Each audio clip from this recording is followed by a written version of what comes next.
Picture this. You're sitting by a river in a foreign land, far from home, when suddenly the sky tears open and heaven itself comes down to meet you. This is exactly what happened to a young priest named Ezekiel over 2,500 years ago. What he saw that day would change not only his life, but the entire understanding of God's power and presence. Get ready to step into a world where the impossible becomes reality, where divine visions unfold like scenes from the most incredible movie you've ever watched. This isn't just ancient history. This is the beginning of one of the most mind-blowing spiritual journeys ever recorded. Ezekiel was 30 years old, living among the Jewish exiles by the Kebar River in Babylon, when his ordinary day became anything but ordinary. As recorded in Ezekiel chapter 1 verse 1, "In my 30th year, in the 4th month on the 5th day, while I was among the exiles by the Kebar River, the heavens were opened, and I saw visions of God. The sky above him suddenly split apart, like a curtain being pulled back. What came next would have made anyone fall to their knees in absolute wonder. A massive storm cloud appeared, but this wasn't any normal storm. Lightning flashed continuously inside it, and the entire cloud glowed with an intense fire that seemed alive. From the center of this supernatural storm, something incredible emerged. 4 living creatures stepped out of the fire, and they were unlike anything Ezekiel had ever seen or imagined. As described in verses 5 and 6, in the fire was what looked like 4 living creatures. In appearance, their form was human, but each of them had 4 faces and 4 wings. These weren't just unusual beings. They were magnificent, powerful, and clearly not of this world. Each creature had the face of a human in front, but that was just the beginning. On the right side, each had the face of a lion, the king of all beasts, representing royal strength and majesty. On the left side was the face of an ox, symbolizing faithful service and sacrifice. And on the back was the face of an eagle, the master of the skies, representing divine swiftness and heavenly perspective. Their bodies sparkled like polished bronze, and their wings stretched out in perfect formation. When they moved, they didn't turn their bodies like humans do. Instead, they could go in any direction instantly, forward, backward, left or right, without ever changing position. Ezekiel noted in verse 12, each one went straight ahead.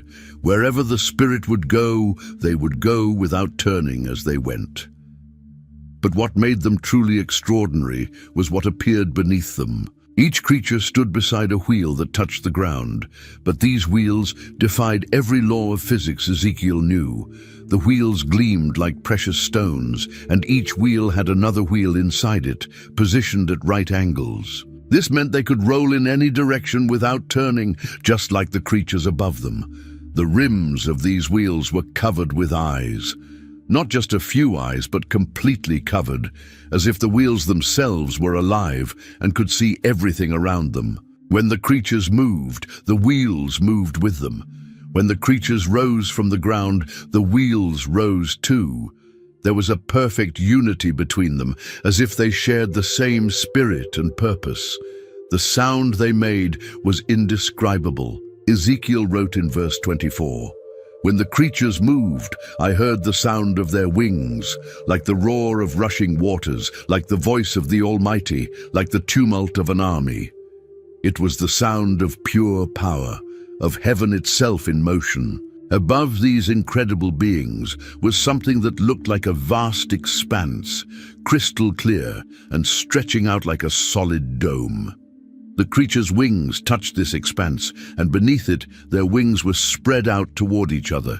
Each creature had 2 wings covering its body, and 2 wings spread out, creating a canopy of divine protection and reverence. What Ezekiel saw next took his breath away completely.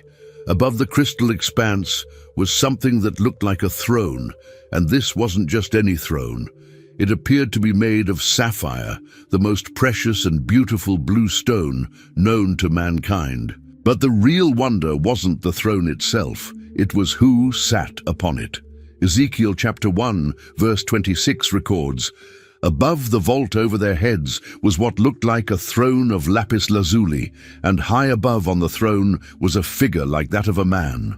This figure radiated an indescribable brightness and glory. From what appeared to be his waist up, he looked like glowing metal filled with fire. From the waist down, he appeared like fire itself, and brilliant light surrounded him completely. The light wasn't harsh or blinding in a painful way. Instead, it was like seeing the most beautiful rainbow after a storm, but infinitely more magnificent. Ezekiel described it in verse 28. Like the appearance of a rainbow in the clouds on a rainy day, so was the radiance around him. This was the appearance of the likeness of the glory of the Lord. This wasn't just bright light. This was the very presence of God himself, the creator of the universe, choosing to reveal himself to a young priest in exile.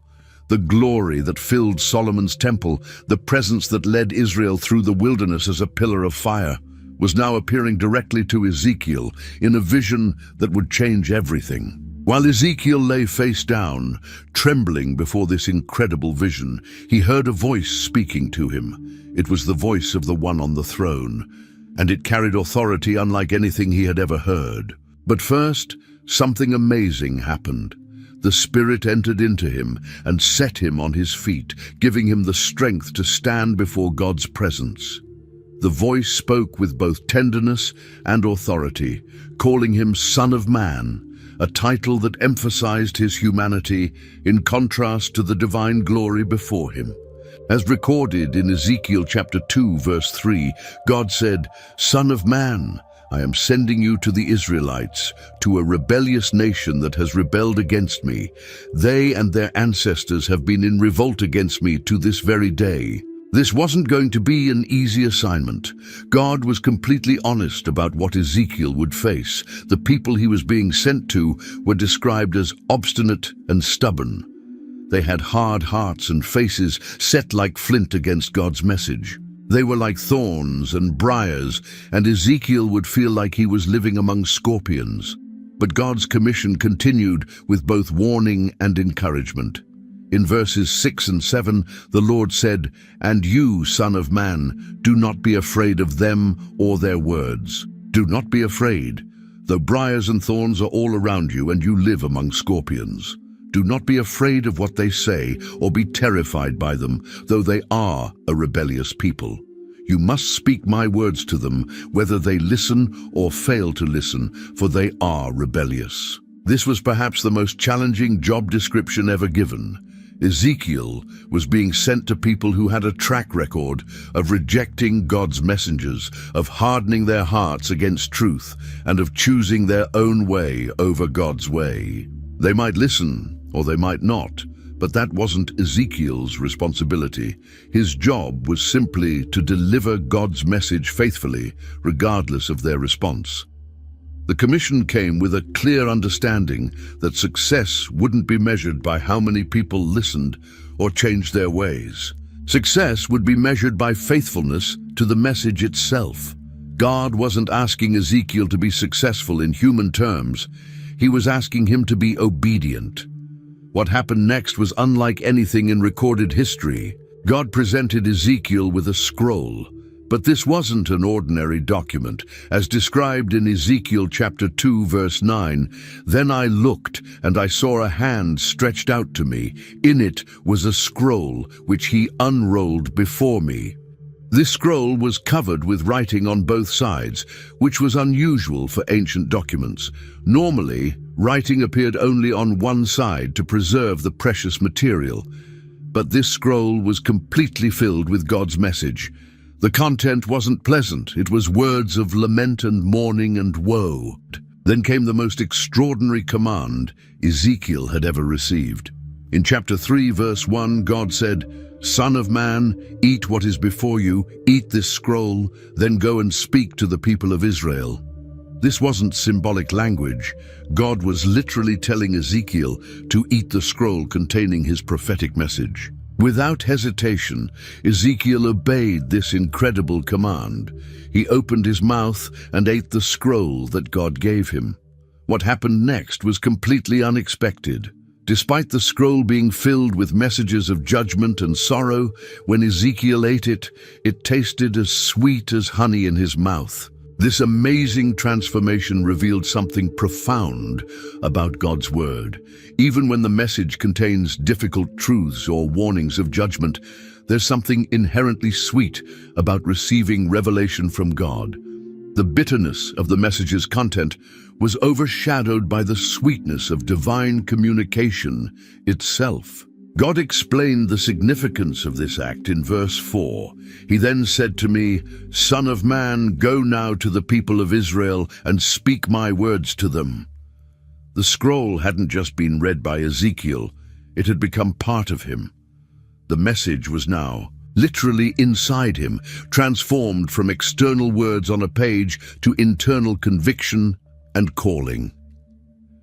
This wasn't just about memorizing a message or understanding concepts. Ezekiel had internalized God's word in the most complete way possible. Every word of judgment, every call to repentance, every promise of restoration was now as much a part of him as his own thoughts and feelings. After the incredible experience of eating the scroll, God gave Ezekiel one of the most sobering responsibilities ever assigned to a human being. He was to become a watchman. Not just any watchman, but a spiritual guardian responsible for the eternal welfare of God's people. In ancient times, watchmen stood on city walls or high towers, scanning the horizon for approaching danger. When they spotted enemies or threats, they would blow a warning trumpet to alert the city. The safety of everyone depended on the watchman's faithfulness and alertness. Now God was appointing Ezekiel to this same role, but in the spiritual realm. As recorded in Ezekiel chapter 3, verse 17, God said, "Son of man, I have made you a watchman for the people of Israel. So hear the word I speak and give them warning from me." This wasn't just about delivering messages. It was about bearing responsibility for people's spiritual safety and eternal destiny. God explained the weight of this responsibility with crystal clarity. If a wicked person was heading towards spiritual destruction, and Ezekiel failed to warn them, their blood would be on Ezekiel's hands. In verses 18 and 19, the Lord said, "When I say to a wicked person, 'You will surely die,' and you do not warn them or speak out to dissuade them from their evil ways in order to save their life, that wicked person will die for their sin, and I will hold you accountable for their blood. But if you do warn the wicked person, and they do not turn from their wickedness or from their evil ways, they will die for their sin, but you will have saved yourself." The same principle applied to righteous people who might turn away from their faith. If they began to sin, and Ezekiel didn't warn them of the consequences, he would bear responsibility for their spiritual downfall. But if he faithfully delivered the warning, whether they listened or not, he would be free from their blood. This created an enormous burden of responsibility. Ezekiel wasn't just responsible for his own spiritual condition, he was accountable for everyone he was sent to warn. Their eternal destiny partly depended on his faithfulness in delivering God's messages. But with this great responsibility came great authority. God wasn't sending Ezekiel out empty-handed. Every warning, every call to repentance, every promise of restoration carried the full weight of divine authority behind it. When Ezekiel spoke God's words, he spoke with the same authority as God himself. God's methods of communication through Ezekiel were unlike anything seen before. Instead of just speaking words, God commanded Ezekiel to act out his messages through dramatic, symbolic performances that would capture people's attention and burn the truth into their memories. The first dramatic act began with something as simple as a brick. In Ezekiel chapter 4, verse 1, God commanded, "Now, son of man, take a block of clay, put it in front of you, and draw the city of Jerusalem on it." This wasn't just an art project. This was the beginning of a powerful visual prophecy. After drawing Jerusalem on the brick, Ezekiel was told to lay siege to it. He built siege works around it, erected earthworks, pitched camps, and set battering rams against it all around. Then he took an iron pan and placed it as an iron wall between himself and the city, turning his face toward it to show that it was under siege. But the performance was just beginning. God then gave Ezekiel an incredibly difficult command that would test his obedience to the limit. He was to lie on his left side for 390 days, bearing the sin of the people of Israel. Then he was to lie on his right side for 40 days, bearing the sin of Judah, 1 day for each year of their sin. During this entire time, Ezekiel was to keep his face turned toward the siege of Jerusalem and prophesy against it with his arm bared. God even bound him with ropes, so he couldn't turn from one side to the other until the days of his siege were completed. The food restrictions were equally extreme. Ezekiel was commanded to eat only about 8 ounces of food per day and drink, only about 2/3 of a quart of water. The food was to be made from a mixture of wheat, barley, beans, lentils, millet, and spelt, the kind of mixture people would eat during a siege when normal food supplies were exhausted. Initially, God commanded Ezekiel to cook this food over human excrement, but when Ezekiel protested that he had never defiled himself with unclean food, God mercifully allowed him to use cow dung instead. This represented the unclean conditions the people would face during the siege of Jerusalem. Every aspect of this dramatic performance had meaning. The 390 days represented the years of Israel's sin. The 40 days represented Judah's sin. The limited food and water showed the conditions during the siege. And the unclean fuel represented the spiritual defilement that would come upon the people. One of the most heartbreaking aspects of Ezekiel's visions was witnessing something that had never happened before in Israel's history: the gradual departure of God's glory from the temple in Jerusalem. This wasn't a sudden abandonment, but a slow, reluctant withdrawal that showed God's patience even in judgment. The process began when Ezekiel was transported in vision to Jerusalem, specifically to the entrance of the north gate of the inner court of the temple. What he saw there broke his heart.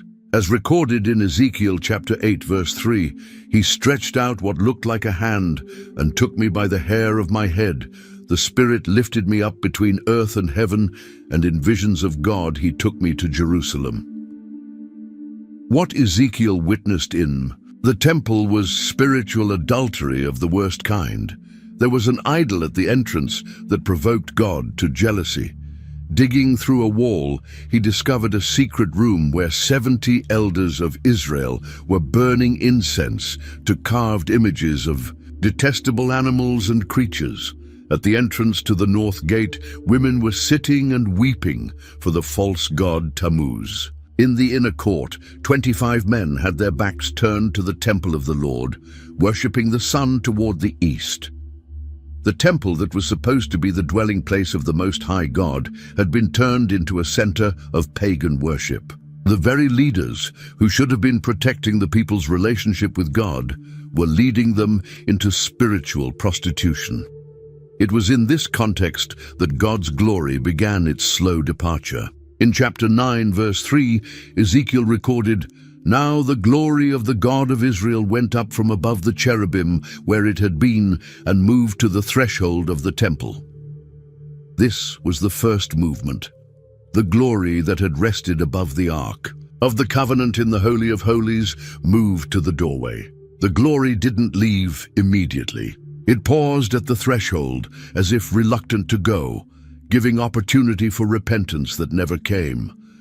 Then, in chapter 10, verse 4, the glory of the Lord rose from above the cherubim and moved to the threshold of the temple. The cloud filled. The temple and the court was full of the radiance of the glory of the Lord. The departure continued in stages. The glory moved from the threshold to the cherubim, and the cherubim lifted their wings. In verse 18, then the glory of the Lord departed from over the threshold of the temple and stopped above the cherubim. The living creatures Ezekiel had seen in his first vision were now carrying God's presence away from his own house. The final movement was the most devastating of all. In chapter 11, verse 23, Ezekiel witnessed, "The glory of the Lord went up from within the city and stopped above the mountain east of it." The glory that had filled Solomon's temple, that had led Israel through the wilderness, that had been the center of their worship and identity, was now departing completely. This wasn't God abandoning his people in anger. It was God being forced to leave because his holiness could no longer dwell in a place that had been so thoroughly defiled. The departure was gradual, giving multiple opportunities for repentance, but the people's hearts had become too hard to respond. The final aspect of Ezekiel's early ministry focused on the corrupt leadership that had led God's people astray. These weren't ordinary citizens making personal mistakes. These were the princes, priests, and leaders who held positions of trust and authority, yet used their power to lead people away from God. In Ezekiel chapter 11, verse 1, the Spirit lifted Ezekiel to the east gate of the Lord's house, where he saw 25 men, including Jazaniah and Pelatiah, who were leaders among the people. But instead of leading righteously, they were plotting evil and giving wicked advice to the city. God revealed their thoughts to Ezekiel in verse 3. They say, "Haven't our houses been recently rebuilt? This city is a pot, and we are the meat in it." They believed they were safe, that Jerusalem was like a cooking pot that would protect them like meat protected in a vessel. Their confidence was in the city's walls and their own political schemes rather than in God's protection.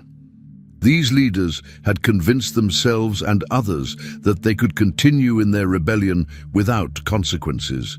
They thought their strategic location, their fortifications, and their political alliances would keep them safe. They had completely forgotten that their security had always come from their relationship with God, not from human strength. God commanded Ezekiel to prophesy against these corrupt leaders. In verse 4 he said, "Therefore prophesy against them, prophecy, Son of Man." The message was clear and devastating. Their schemes would fail, their confidence was misplaced, and judgment was coming. The judgment was swift and dramatic. While Ezekiel was prophesying, Pelatiah, son of Benaiah, died suddenly. This wasn't coincidence. It was a sign that God's words through Ezekiel carried immediate power and authority. The death of this leader served as a warning to all the others about the seriousness of their rebellion. The experience was so intense that Ezekiel fell face down and cried out, "Alas, sovereign Lord, will you completely destroy the remnant of Israel?"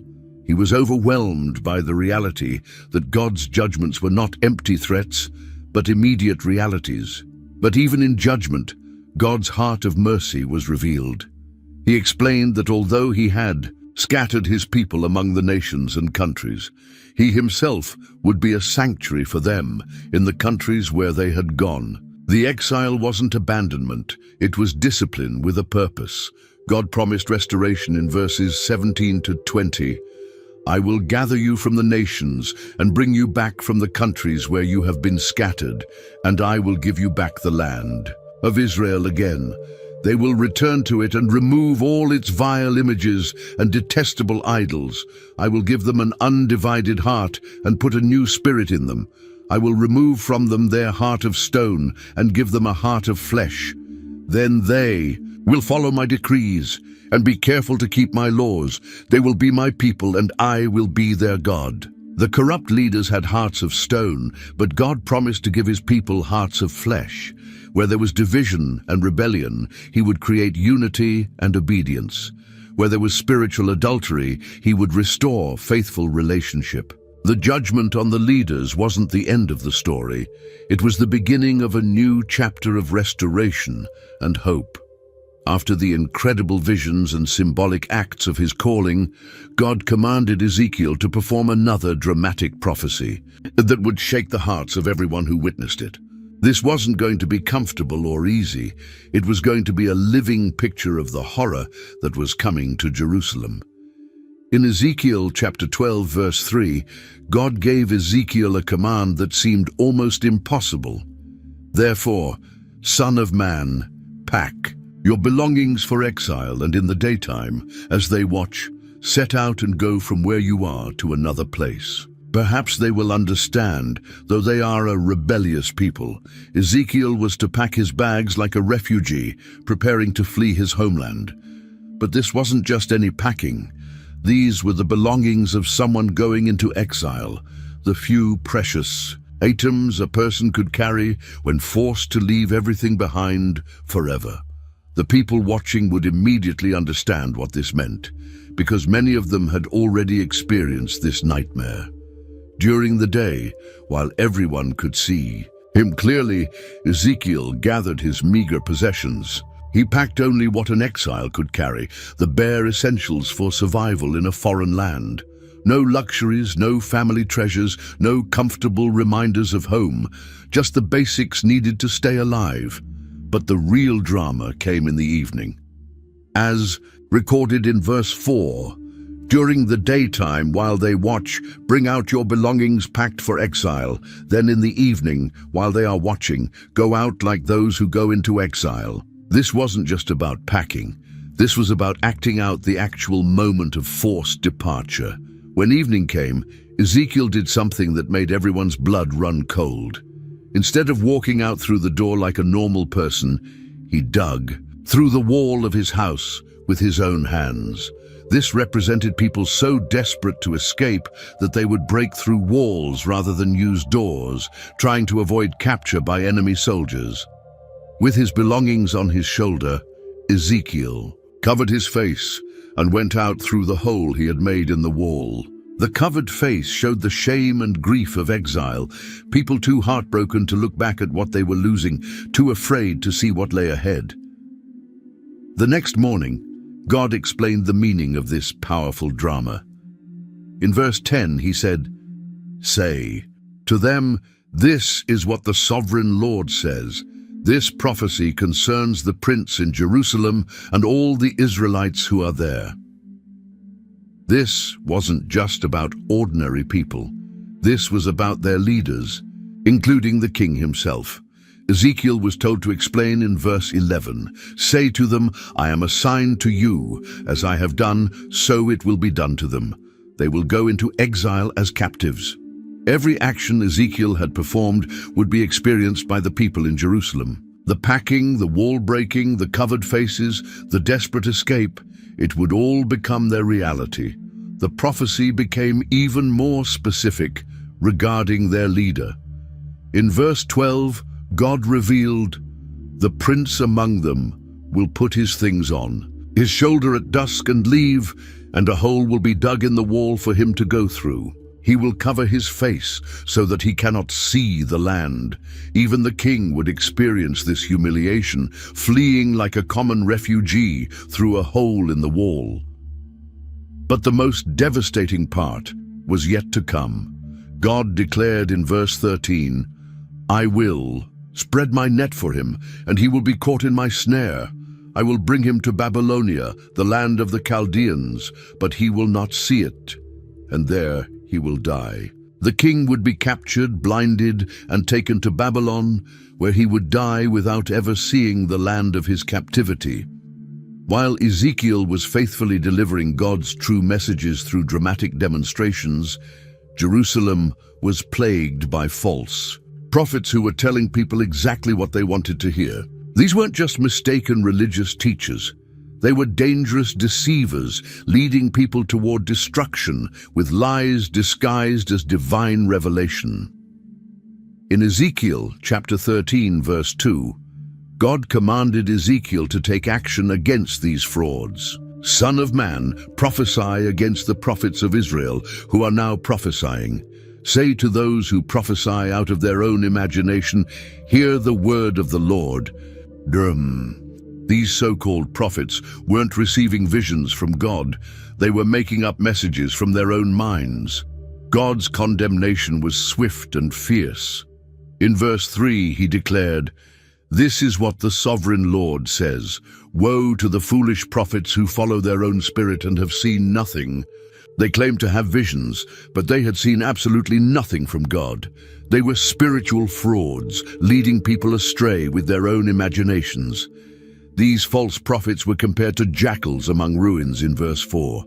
Just as jackals scavenge in destroyed places without rebuilding anything, these prophets were feeding off the spiritual destruction of God's people without offering any real help or hope. They were parasites, not healers.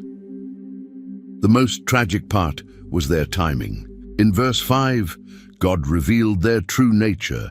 You have not gone up to the breaches in the wall to repair it for the people of Israel, so that it will stand firm in the battle on the day of the Lord.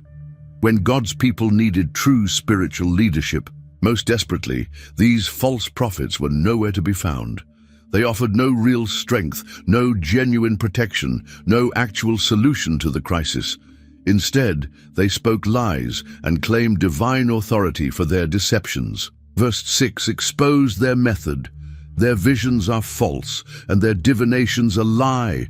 Even though the Lord has not sent them, they say, the Lord declares, and expect him to fulfill their words.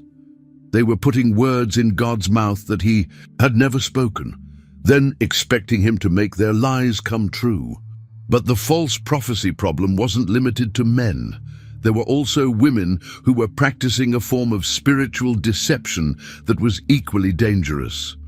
In verse 17, God commanded, Now, Son of Man, set your face against the daughters of your people who prophesy out of their own imagination. Prophesy against them. These false prophetesses had developed an elaborate system of magical practices designed to trap people's souls. As described in verse 18, this is what the sovereign Lord says. Woe to the women who sew magic charms on all their wrists and make veils of various lengths for their heads in order to ensnare people. Will you ensnare the lives of my people, but preserve your own lives? They were creating physical objects, charms and veils that they claimed had spiritual power. People were paying them for these items, believing they would provide protection or spiritual insight. But these women were actually trapping people in deception, taking advantage of their spiritual hunger for personal gain. God revealed their mercenary motivation in verse 19. You have profaned me among my people for a few handfuls of barley and scraps of bread. By lying to my people who listen to lies, you have killed those who should not have died and have spared those who should not live.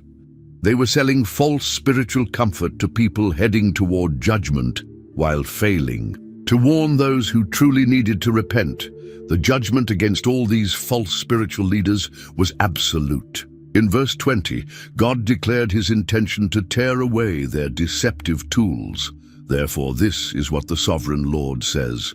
I am against your magic charms with which you ensnare people like birds, and I will tear them from your arms. I will set free the people that you ensnare like birds. After exposing the false prophets, God gave Ezekiel a parable that would cut to the heart of Jerusalem's true spiritual condition. This wasn't a gentle metaphor. It was a devastating comparison that revealed how far God's chosen city had fallen from its intended purpose. In Ezekiel chapter 15, verse 2, God posed a question that seemed simple but carried profound implications. Son of man, how is the wood of a vine different from that of a branch from any of the trees in the forest? This question forced people to think about what made a vine special and valuable. Everyone knew the answer. A vine was valuable for only one thing: producing grapes. Unlike other trees that could be used for building or making tools, vine wood was soft, weak, and essentially useless for any practical construction purpose. Its entire value depended on its ability to bear fruit. God pressed the point further. In verse 3, is wood ever taken from it to make anything useful? Do they make pegs from it to hang things on? The answer was obviously no. Nobody made furniture from vine wood. Nobody carved tools from it. Nobody even made simple pegs to hang things on. Vine wood was too weak and unreliable for any of these purposes. This led to the devastating application of the parable. Jerusalem was like a vine chosen by God specifically to bear spiritual fruit, to be a light to the nations, to demonstrate God's character to the world. But instead of producing the fruit it was created for, Jerusalem had become spiritually barren. And just as useless vine wood was only good for one thing, burning as fuel, Jerusalem in its fruitless state was only fit for God's consuming judgment. In verse 4, God made this clear, "And after it is thrown on the fire as fuel, and the fire burns both ends and chars the middle, is it then useful for anything?" The image became even more pointed. Even after vinewood was partially burned, it became completely worthless. The charred remains couldn't be used for anything at all. This represented Jerusalem's condition after experiencing God's partial judgments. Instead of repenting and returning to fruitfulness, the city had become even more hardened and useless. In verse 6, God applied the parable directly. "Therefore, this is what the sovereign Lord says. As I have given the wood of the vine among the trees of the forest as fuel for the fire, so will I treat the people living in Jerusalem." Jerusalem's fate was sealed not because God was cruel, but because the city had failed to fulfill its purpose and had become spiritually worthless. The judgment wasn't arbitrary, it was the natural consequence of fruitlessness. Just as a farmer eventually removes a barren vine that takes up space without producing grapes, God was removing Jerusalem because it had failed to produce the spiritual fruit it was planted to bear. What came next was perhaps the most powerful and disturbing allegory in all of Scripture. God told Ezekiel to present Jerusalem's spiritual history as the story of an abandoned baby who grew up to become an unfaithful wife. This wasn't just a story. It was a raw, emotional account of betrayal that would make people understand the depth of their spiritual adultery. The story began with an image that would break any heart. In Ezekiel chapter 16, verse 4, God described Jerusalem's origins. "On the day you were born, your cord was not cut, nor were you washed with water to make you clean, nor were you rubbed with salt or wrapped in cloths. This was a baby completely abandoned, left to die without even the most basic care that any newborn needed to survive." Verse 5 painted an even more tragic picture. No one looked on you with pity or had compassion enough to do any of these things for you. Rather, you were thrown out into the open field, for on the day you were born, you were despised. This baby wasn't just neglected, she was actively rejected and thrown away like garbage. But then came the moment of divine rescue. In verse 6, God revealed his intervention. "Then I passed by and saw you kicking about in your blood, and as you lay there in your blood, I said to you, 'Live.'" Indeed, God didn't just walk by the dying infant. He commanded her to live and took personal responsibility for her survival. Under God's care, the abandoned baby began to thrive. Verse 7 described her growth. "I made you grow like a plant of the field. You grew and developed and entered puberty. Your breasts had formed and your hair had grown, yet you were still naked and bare." God had brought her from the brink of death to the beauty of young womanhood. When she reached maturity, God's relationship with her changed from guardian to husband. In verse 8, he declared, "Later I passed by, and when I looked at you and saw that you were old enough for love, I spread the corner of my garment over you and covered your naked body. I gave you my solemn oath and entered into a covenant with you, and you became mine." This was the moment of their spiritual marriage, God choosing Jerusalem as his bride. The blessings that followed were extraordinary. God clothed her in the finest materials, embroidered cloth, leather sandals, fine linen, and costly garments. He adorned her with jewelry, bracelets, necklaces, rings, and a beautiful crown. He fed her the finest foods, honey, olive oil, and the best flour. She became incredibly beautiful and rose to become a queen among nations, but success corrupted her heart. In verse 15, the tragic turn began. But you trusted in your beauty and used your fame to become a prostitute. You lavished your favors on anyone who passed by, and your beauty became his. The very gifts God had given her became tools of spiritual adultery. The adultery wasn't just occasional unfaithfulness, it was systematic spiritual prostitution. She took the clothes God had given her and made shrines for false gods. She took the jewelry he had provided and made idols. She even took the food he supplied and offered it to other gods as incense. But the most horrifying aspect was yet to be revealed. In verse 20, God exposed the ultimate abomination. And you took your sons and daughters, whom you bore to me, and sacrificed them as food to the idols. Was your prostitution not enough? She had taken the children of her marriage with God and sacrificed them to false gods, the ultimate betrayal of trust and love. The allegory continued with devastating detail, showing how Jerusalem had actually paid other nations to be her lovers. Instead of being paid like a normal prostitute, she had reversed the natural order, giving gifts to her spiritual lovers instead of receiving them. God's next message came in the form of a riddle that would puzzle everyone who heard it, until Ezekiel explained its meaning. This wasn't just a nature story. It was a political prophecy disguised as a parable about eagles and trees. In Ezekiel chapter 17, verse 2, God commanded, "Son of man, set forth an allegory and tell it to the Israelites as a parable."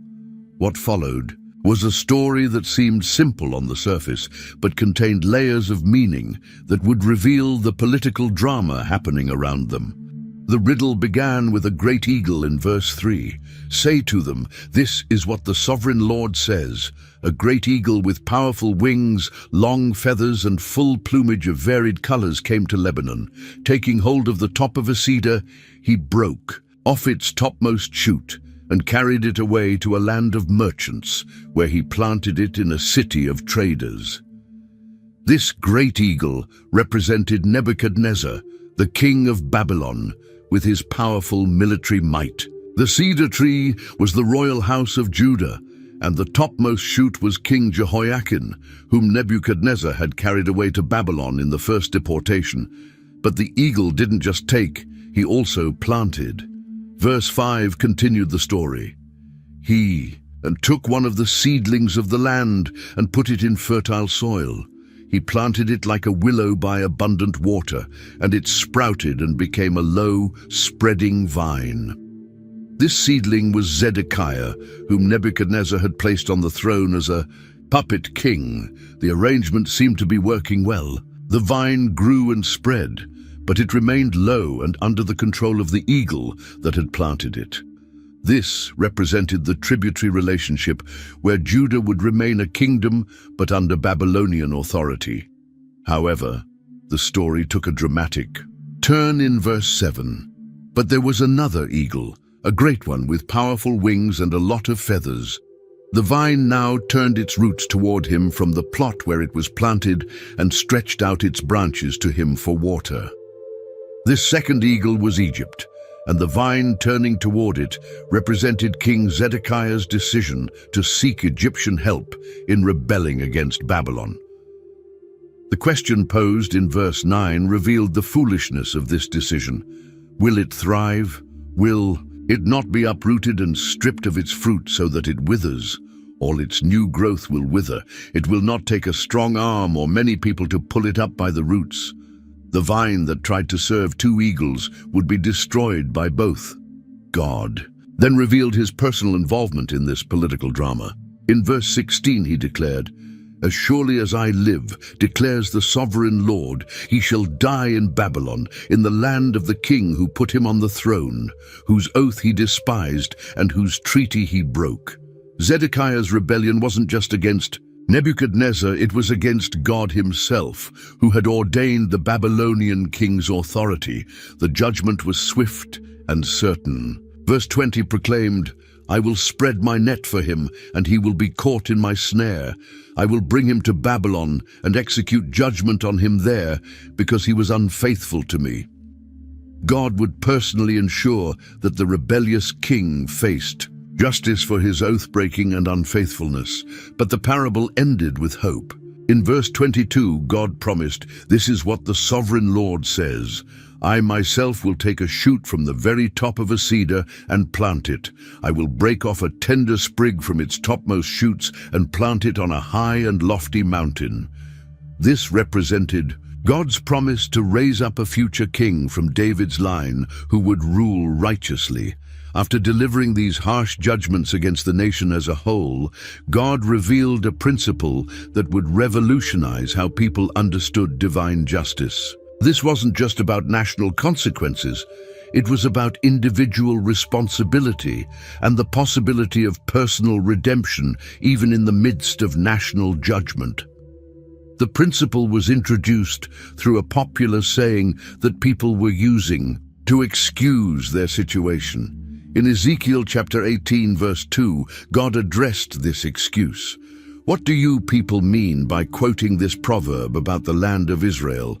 The parents eat sour grapes, and the children's teeth are set on edge." People were claiming they were suffering for their ancestors' sins, not their own. God's response was absolute and final. In verse 3, he declared, "As surely as I live, declares the sovereign Lord, you will no longer quote this proverb in Israel." The era of blaming previous generations was officially over. Each person would be held accountable for their own choices and actions.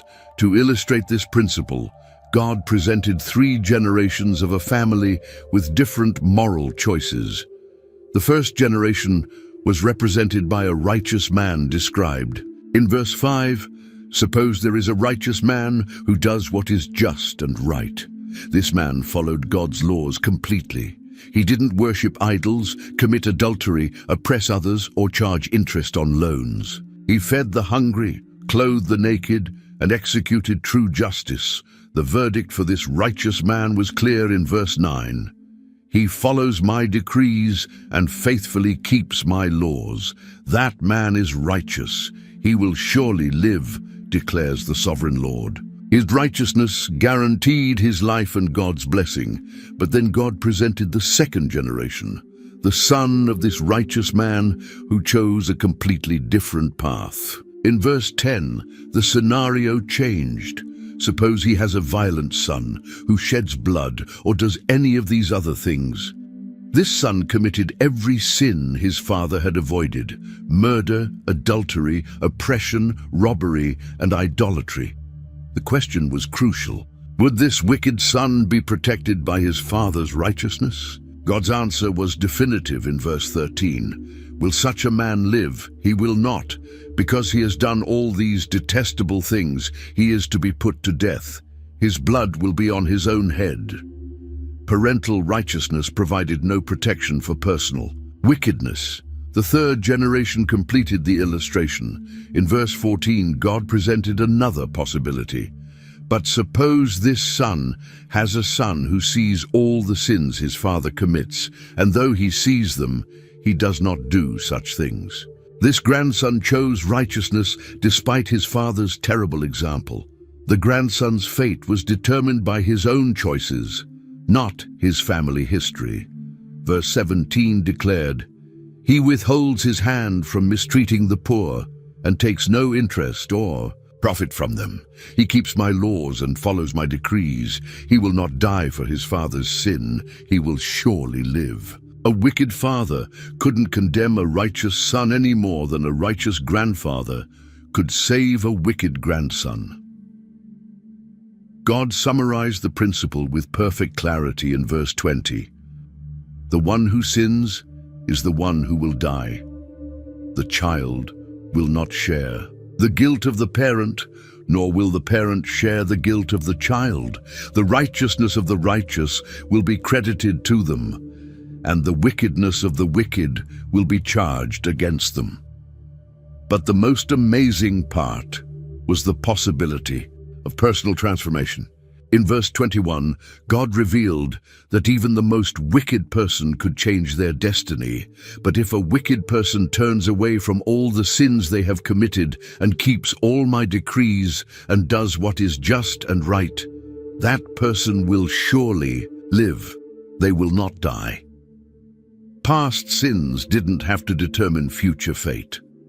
As Jerusalem's political situation deteriorated rapidly, God commanded Ezekiel to compose a funeral song for the royal family. This wasn't just poetry, it was a prophetic lament that would capture the tragedy of leadership that had failed to protect God's people. In Ezekiel chapter 19, verse 1, God gave the command, "Take up a lament concerning the princes of Israel." This was to be a mourning song, the kind sung at funerals when great leaders died. But these princes weren't dead yet. This was a prophecy of their coming doom. The lament began with a powerful metaphor in verse 2. "What a lioness was your mother! Among the lions, she lay down among young lions and reared her cubs." The mother lioness represented the royal line of David, specifically the kingdom of Judah. She was strong and noble, raising her young among other powerful leaders. The first cub grew to become a fearsome predator. Verse 3 described his development. She brought up one of her cubs, and he became a strong lion. He learned to tear the prey, and he became a man-eater. This represented King Jehoahaz, who ruled for only 3 months before being captured, but his reign was cut short by foreign intervention. In verse 4, the lament continued. The nations heard about him, and he was trapped in their pit. They led him with hooks to the land of Egypt. Jehoahaz was taken captive by Pharaoh Necho and died in Egyptian exile, never to return to his homeland. The lioness didn't give up after losing her first cub. Verse 5 told of her next attempt. When she saw her hope unfulfilled, her expectation gone, she took another of her cubs and made him a strong lion. This second cub was Jehoiakim, who seemed destined for greater success than his predecessor.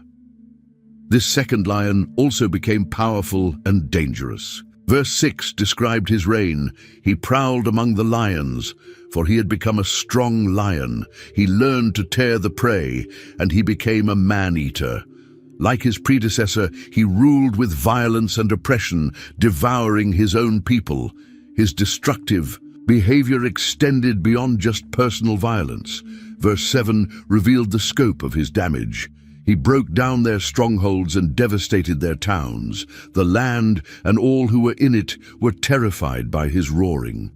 This king destroyed the very infrastructure and communities he was supposed to protect.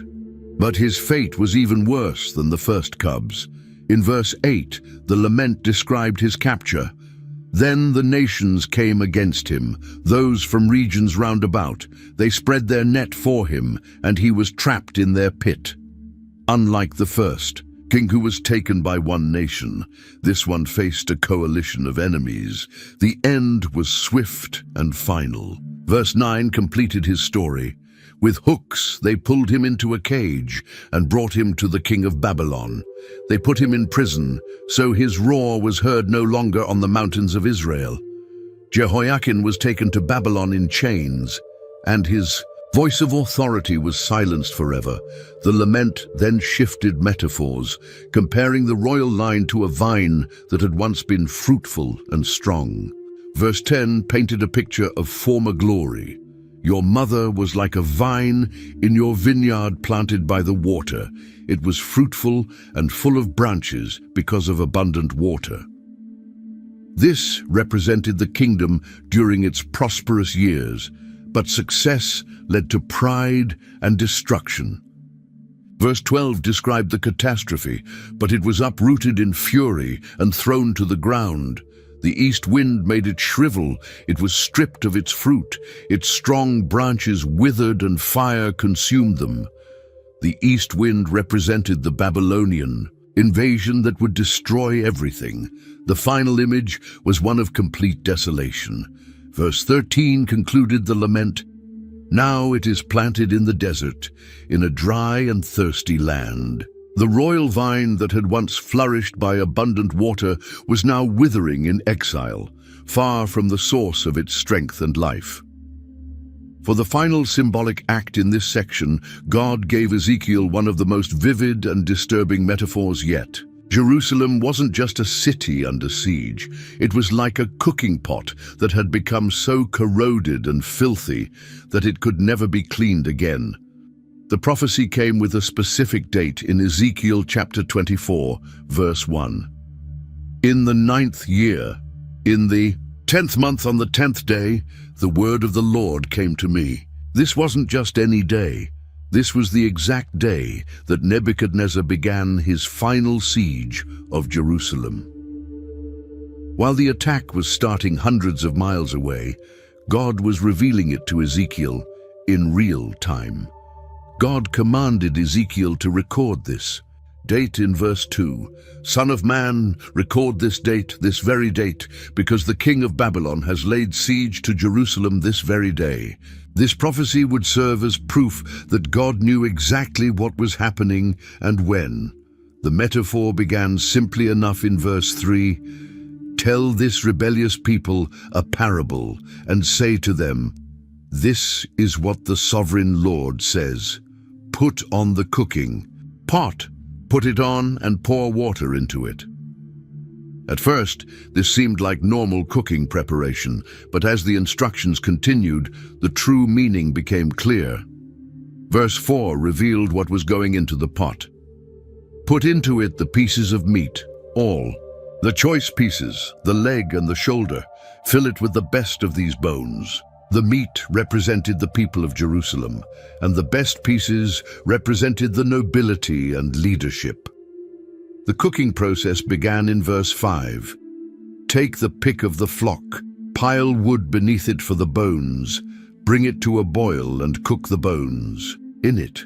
This was the siege of Jerusalem. The city was being heated by the fires of war, and everyone inside was being cooked by the pressure and violence. But then God revealed the real problem with this pot. In verse 6 he declared, for this is what the sovereign Lord says, woe to the city of bloodshed, to the pot now encrusted, whose deposit will not go away.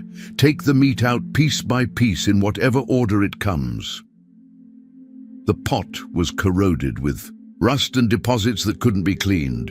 The rust and corrosion represented the accumulated bloodshed and sin that had built up in Jerusalem over generations. Just as rust weakens metal and makes it unusable, the moral corruption had weakened the city beyond repair. Verse 7 identified the source of this corruption. For the blood she shed is in her midst. She poured it on the bare rock. She did not pour it on the ground, where the dust would cover it. The city had committed murders so openly and brazenly that the blood cried out for vengeance. The judgment was both just and inevitable. In verse 8, God explained his response. To stir up wrath and take revenge, I put her blood on the bare rock so that it would not be covered. God himself had ensured that Jerusalem's crimes would not be hidden or forgotten. The corruption was so complete that normal cleaning wouldn't work. Verse 11 described the drastic measures needed. Then set the empty pot on the coals till it becomes hot and its copper glows, so that its impurities may be melted and its deposit burned away. The only way to deal with this level of corruption was to heat the pot until the metal itself glowed and the rust was burned away. But even this extreme treatment failed. Verse 12 revealed the hopeless condition. It has frustrated all efforts. Its heavy deposit has not been removed, not even by fire. The corruption was so deep and complete that even the most intense purification couldn't clean it. The final verdict was devastating in verse 13.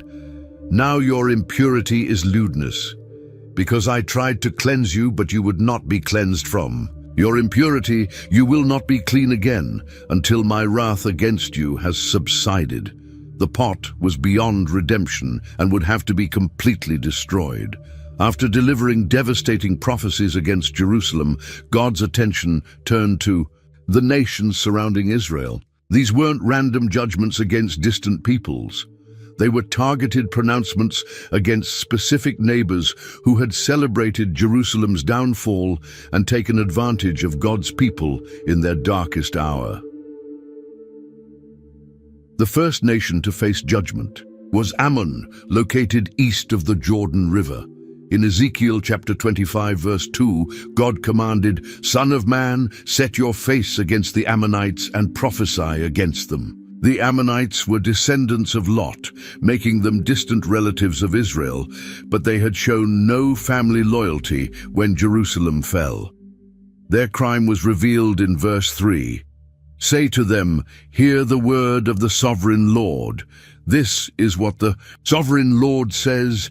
Because you said, 'Aha,' over my sanctuary when it was desecrated, and over the land of Israel when it was laid waste, and over the people of Judah when they went into exile."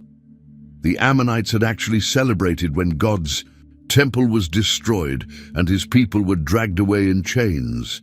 This wasn't just political rivalry, it was spiritual mockery. They had rejoiced when the place where God's name dwelt was defiled and destroyed.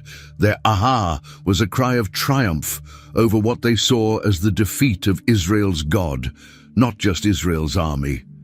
The punishment would fit the crime perfectly.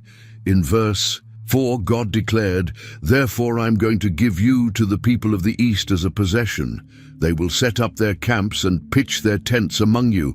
They will eat your fruit and drink your milk." The very people the Ammonites thought would protect them would instead consume everything they had.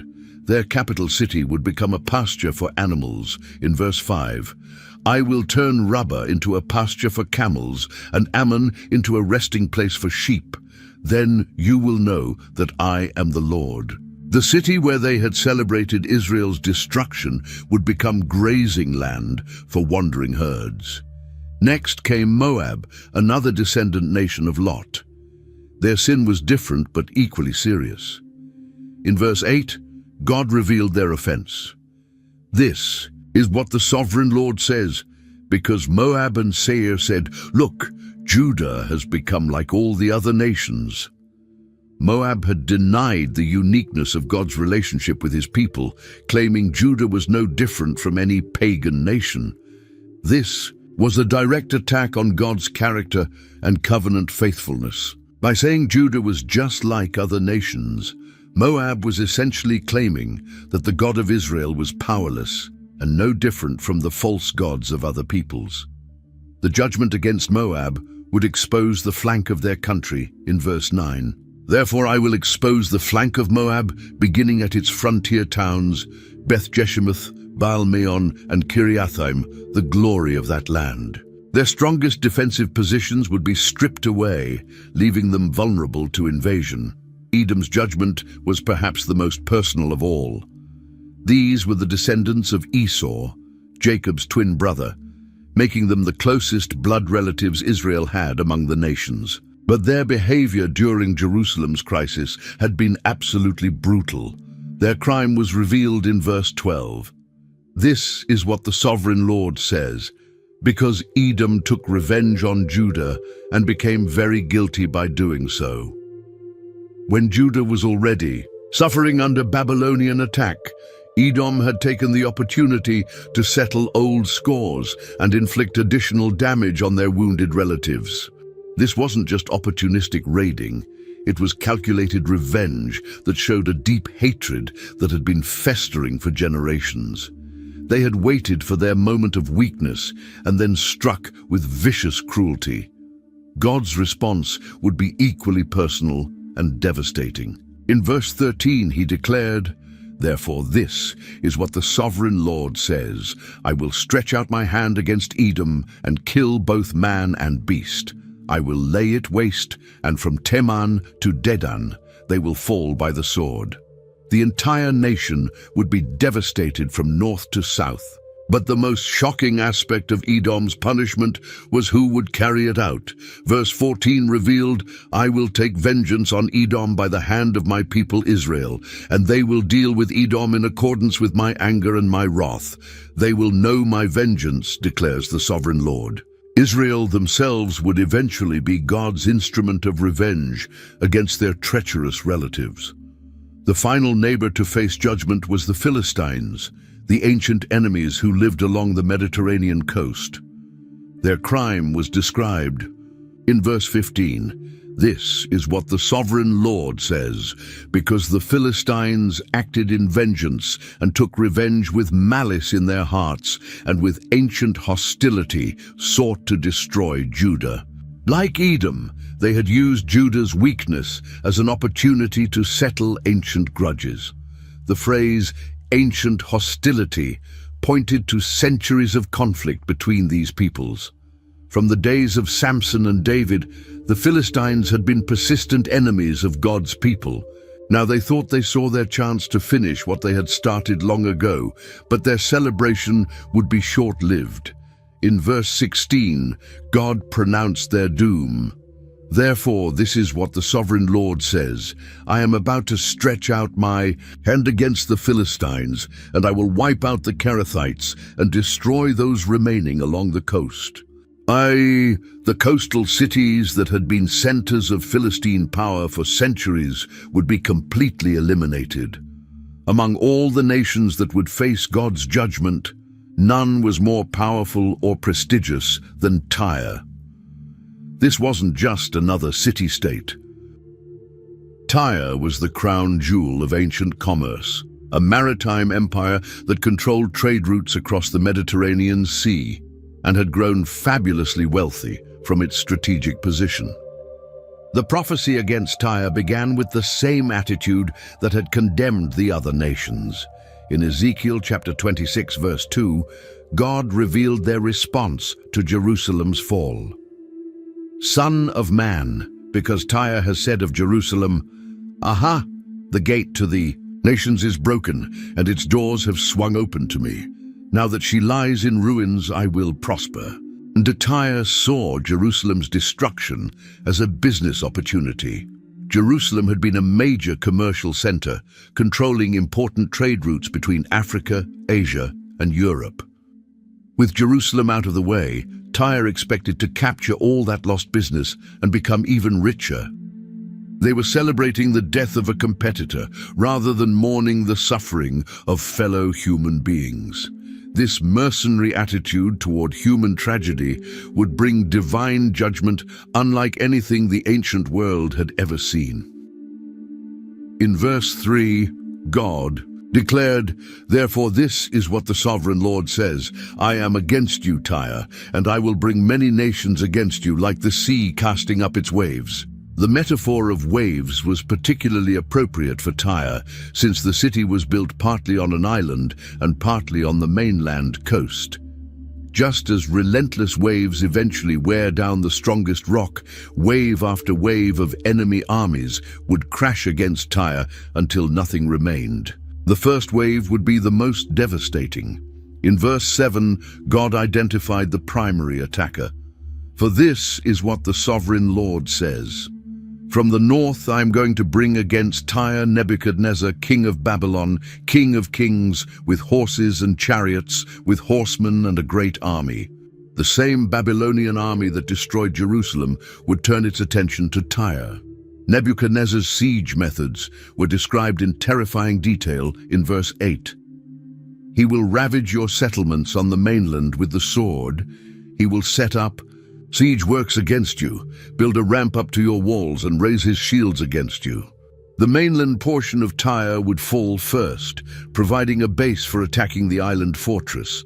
The assault would be overwhelming in its scope and violence. Verse 9 continued, He will direct the blows of his battering rams against your walls and demolish your towers with his weapons.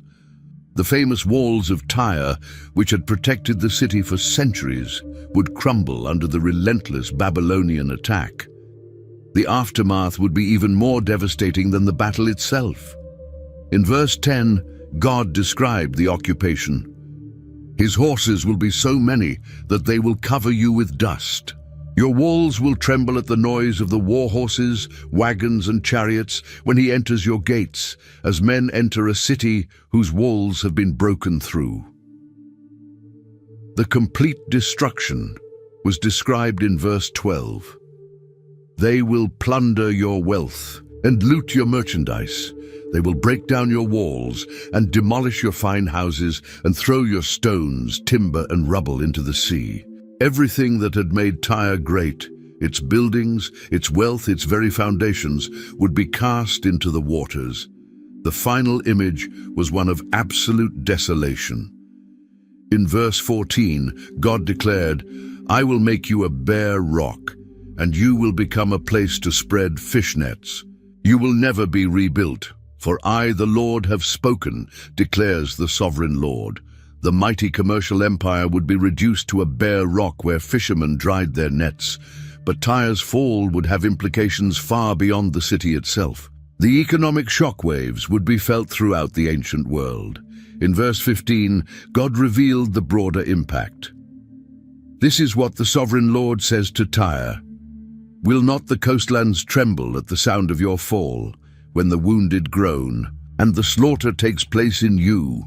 The smaller coastal cities that depended on Tyre's trade networks would be terrified, realizing that if mighty Tyre could fall, no city was safe. Their economic lifeline was being cut, and they would have to find new ways to survive in a world without Tyrian commerce.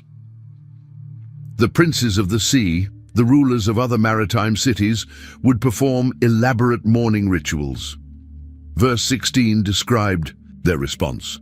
Then all the princes of the coastlands will step down from their thrones and lay aside their robes and take off their embroidered garments. Clothed with terror, they will sit on the ground, trembling every moment, appalled at you. After prophesying the political and economic destruction of Tyre, God commanded Ezekiel to compose a funeral dirge for the king of Tyre. But this wasn't just about an earthly ruler. This lament would reveal spiritual realities that went far beyond human politics and reach into the very origins of evil itself. The lament began with what seemed like excessive praise for a human king. In Ezekiel chapter 28 verse 12, God commanded, Son of man, take up a lament concerning the king of Tyre and say to him, This is what the sovereign Lord says, You were the seal of perfection, full of wisdom and perfect in beauty. Oh, no human ruler had ever been described in such absolute terms. The description continued with even more extraordinary language in verse 13. You were in Eden, the garden of God. Every precious stone adorned you, carnelian, chrysolite and emerald, topaz, onyx and jasper, lapis lazuli, turquoise and beryl. Your settings and mountings were made of gold. On the day you were created, they were prepared. This being had been present in the original Garden of Eden, adorned with precious stones and created by God himself. The revelation became even more astounding in verse 14. You were anointed as a guardian cherub, for so I ordained you. You were on the holy mount of God. You walked among the fiery stones. This wasn't describing any human king. This was describing a powerful angelic being who had held one of the highest positions in God's heavenly court. This guardian cherub had originally been perfect in every way. Verse 15 confirmed, You were blameless in your ways from the day you were created till wickedness was found in you. There had been a time when this being was completely without sin, fulfilling his role as God's appointed guardian with perfect obedience and righteousness. But something had gone terribly wrong. The perfection had been corrupted from within, and the change was connected to the same thing that had corrupted Tyre, commercial success and pride. Verse 16 revealed the process. Through your widespread trade, you were filled with violence, and you sinned. So I drove you in disgrace from the mount of God, and I expelled you, guardian cherub, from among the fiery stones. The root of the corruption was identified in verse 17. Your heart became proud on account of your beauty, and you corrupted your wisdom because of your splendor. So I threw you to the earth. I made a spectacle of you before kings. Pride in his own beauty and wisdom had transformed this perfect being into a rebel against his creator. The judgment that followed was total, and irreversible. In verse 18, God declared, "By your many sins and dishonest trade, you have desecrated your sanctuaries. So I made a fire come out from you, and it consumed you, and I reduced you to ashes on the ground in the sight of all who were watching." The fire of judgment would come from within, consuming everything this being had been and accomplished. The final verdict was absolute in verse 19. "All the nations who knew you are appalled at you. You have come to a horrible end and will be no more." This powerful being who had once walked in God's presence would be completely destroyed, becoming a source of horror and warning to all who witnessed his fate. This lament revealed that the human king of Tyre was being used as an earthly representation of a much greater spiritual reality. The pride, corruption, and fall of the earthly king paralleled the ancient rebellion of this guardian cherub, who had fallen from heaven through pride and become an enemy of God. After the elaborate prophecies against Tyre and its king, God's attention turned to Sidon, Tyre's northern neighbor and partner in maritime commerce. But the prophecy against Sidon was shorter and served as a bridge to something much more hopeful, the promise of Israel's eventual restoration. In Ezekiel chapter 28, verse 21, God commanded, "Son of man, set your face against Sidon, prophesy against her." Sidon was an ancient Phoenician city that had been a center of trade and pagan worship for over 1,000 years. Like Tyre, it had profited from relationships with various nations while maintaining its independence through commercial power. The judgment against Sidon was swift and direct. In verse 22, God declared, "This is what the sovereign Lord says, I am against you, Sidon, and among you I will display my glory. You will know that I am the Lord when I inflict punishment on you, and within you am proved to be holy." Unlike the detailed description of Tyre's fall, Sidon's judgment was presented as a demonstration of God's holiness and power. The method of judgment was described in verse 23. "I will send a plague upon you and make blood flow in your streets. The slain will fall within you, with the sword against you on every side. Then you will know that I am the Lord." Disease and warfare would combine to devastate the city, proving that no amount of commercial success could provide protection against divine judgment. But immediately after pronouncing judgment on Sidon, God shifted to a message of hope for Israel. This wasn't coincidental. It was a deliberate contrast between the fate of those who opposed God's people and the future that awaited God's chosen nation despite their current suffering. In verse 24, God addressed Israel's situation. "No longer will the people of Israel have malicious neighbors who are painful briars and sharp thorns. Then they will know that I am the sovereign Lord." All the neighboring nations that had tormented Israel throughout their history would be removed as sources of temptation and oppression. The promise of restoration was comprehensive and wonderful. Verse 25 declared, "This is what the sovereign Lord says, when I gather the people of Israel from the nations where they have been scattered, I will be proved holy through them in the sight of the nations. Then they will live in their own land, which I gave to my servant Jacob." This gathering wouldn't just be a return to geography, it would be a return to their covenant relationship with God. They would once again demonstrate God's holiness to the watching world, not through their rebellion and punishment as they had been doing, but through their restoration and blessing. The restoration would include both security and prosperity. In verse 26, God promised, "They will live there in safety and will build houses and plant vineyards. They will live in safety when I inflict punishment on all their neighbors who maligned them. Then they will know that I am the Lord their God." The safety would come not from military might or political alliances, but from God's protection after he dealt with all their enemies. This promise served as a crucial reminder that God's judgments against the nations weren't motivated by favoritism or ethnic preference. They were the result of these nations' treatment of God's people and their rejection of divine justice. When God restored Israel, it would be as a demonstration of his faithfulness to his covenant promises, not as a reward for Israel's perfect behavior. Of all the nations that would face God's judgment, none was more significant than Egypt. This wasn't just another neighboring country. Egypt was a world superpower, the ancient center of civilization and the nation that had enslaved God's people for 400 years before the Exodus. The prophecies against Egypt would span multiple chapters and reveal God's sovereignty over even the mightiest earthly powers. The word against Egypt came with specific dating in Ezekiel chapter 29, verse 1. In the 10th year, in the 10th month on the 12th day, the word of the Lord came to me. This precision showed that God's timing was exact and his knowledge of international events was perfect. God commanded Ezekiel to deliver this message in verse 2. Son of man, set your face against Pharaoh king of Egypt and prophesy against him and against all Egypt. This wasn't just about the current ruler, it was about the entire Egyptian system of power that had dominated the ancient world for millennia.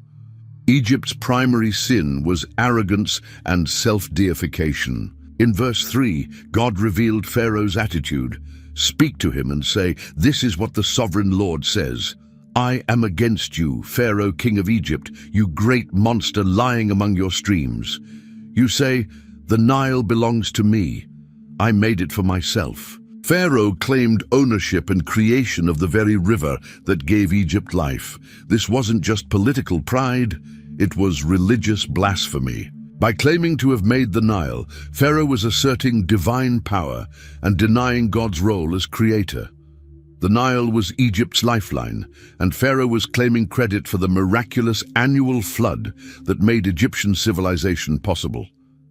The punishment would be both humiliating and devastating. In verse 4, God declared, "But I will put hooks in your jaws and make the fish of your streams stick to your scales. I will pull you out from among your streams with all the fish sticking to your scales." The great monster would be dragged out of his element like a caught fish, helpless and gasping. The imagery continued in verse 5, "I will leave you in the desert, you and all the fish of your streams. You will fall on the open ground and not be gathered or picked up. I will give you as food to the beasts of the earth and the birds of the sky." This represented complete defeat and abandonment with no proper burial or mourning. But God's case against Egypt went beyond just Pharaoh's arrogance. There was a specific betrayal that had sealed their doom. In verse 6, God explained, "Then all who live in Egypt will know that I am the Lord. You have been a staff of reed for the people of Israel." Egypt had failed as an ally when Israel needed support most. The metaphor of the reed staff was devastating in verse 7. "When they grasped you with their hands, you splintered and you tore open their shoulders. When they leaned on you, you broke, and their backs were wrenched." Instead of providing the military support they had promised, Egypt had collapsed under pressure and caused additional injury to those who trusted them. This had happened repeatedly throughout Israel's history. Whenever Israel faced a crisis and turned to Egypt for help instead of trusting God, Egypt had proven unreliable and had often made the situation worse. They had been a false hope that led to disappointment and disaster. The judgment would be comprehensive and long-lasting. In verse 8, God declared, "Therefore this is what the sovereign Lord says. I will bring a sword against you and kill both man and beast." This wouldn't just be a political defeat. It would be a demographic catastrophe that would reduce Egypt's population drastically. The desolation would last for decades. Verse 10 specified the duration. "Therefore I am against you, and against your streams, and I will make the land of Egypt a ruin and a desolate waste from Migdol to Aswan, as far as the border of Cush." From the Mediterranean coast to the southern border, The entire country would become uninhabitable.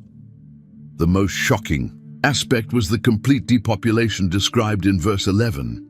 The foot of neither man nor beast will pass through it. No one will live there for 40 years.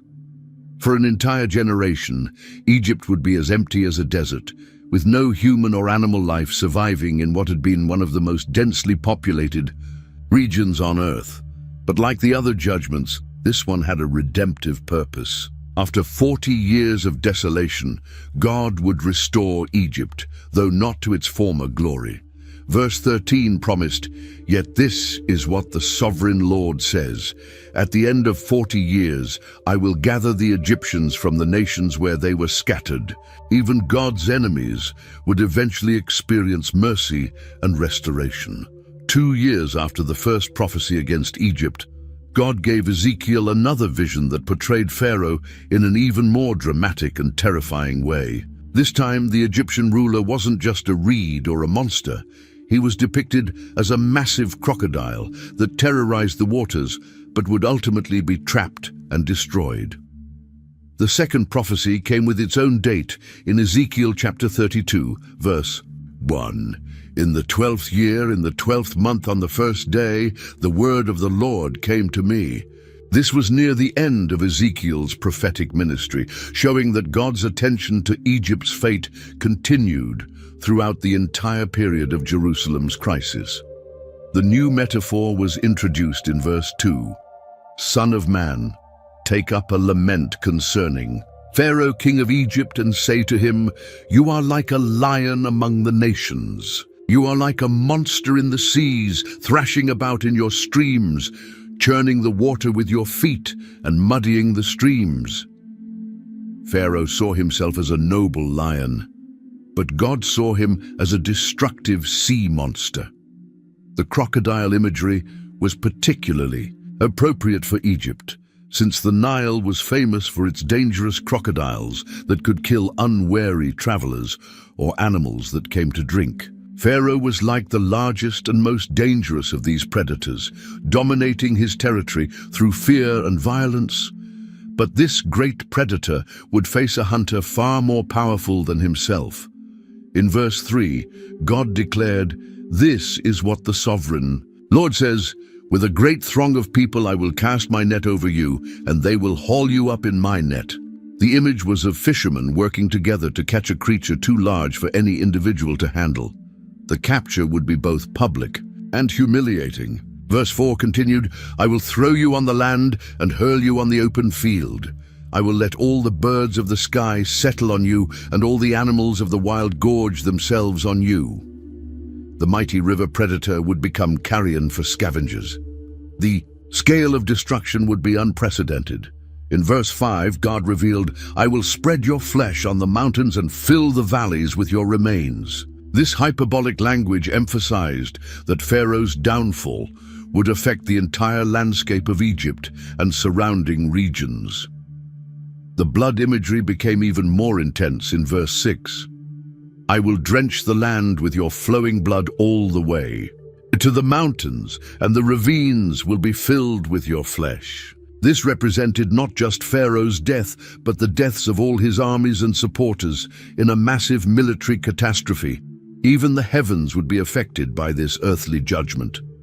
Verse 7 declared, "When I snuff you out, I will cover the heavens and darken their stars. I will cover the sun with a cloud, and the moon will not give its light." This cosmic imagery showed that Pharaoh's fall would be an event of universal significance. The terror would spread far beyond Egypt's borders. In verse 9, God revealed, "I will trouble the hearts of many peoples when I bring about your destruction among the nations, among lands you have not known." Even distant countries that had never dealt directly with Egypt would be shaken by news of such a powerful empire's collapse. Kings everywhere would tremble at the implications. Verse 10 described their reaction. "I will cause many peoples to be appalled at you, and their kings will shudder with horror because of you when I brandish my sword before them." On the day of your downfall, each of them will tremble every moment for his life. If Egypt could fall, no nation was safe from divine judgment. The specific weapon of destruction would be identified in verse 11. For this is what the sovereign Lord says, the sword of the king of Babylon will come against you. Nebuchadnezzar, who had already destroyed Jerusalem and Tyre, would also be the instrument of Egypt's humiliation. The final prophecy against Egypt was perhaps the most haunting of all. It depicted the proud empire descending into the realm of the dead, where it would join other fallen nations in the darkness below the earth. This wasn't just about political defeat.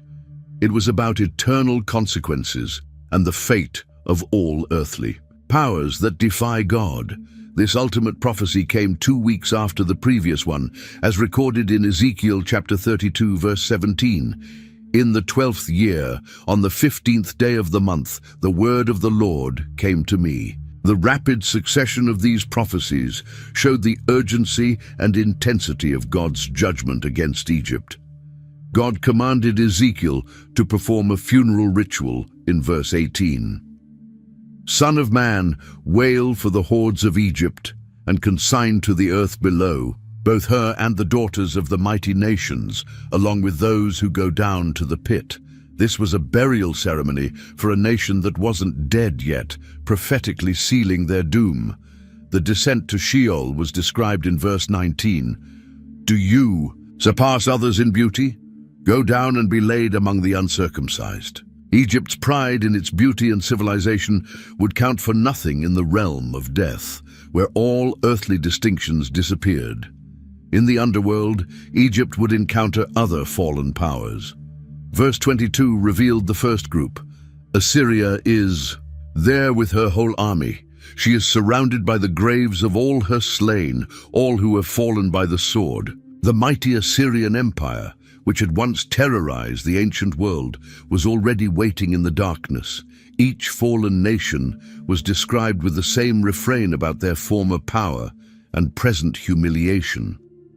Verse 24 introduced another.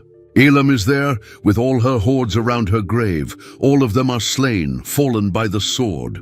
All who had spread terror in the land of the living went down uncircumcised to the earth below. The pattern continued with more nations in verse 26. Meshech and Tubal are there, with all their hordes around their graves.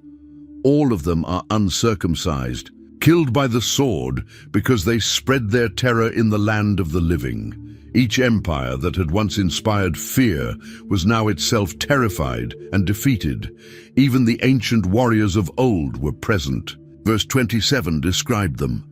But they do not lie with the fallen warriors of old, who went down to the realm of the dead with their weapons of war, their swords placed under their heads and their shields resting on their bones.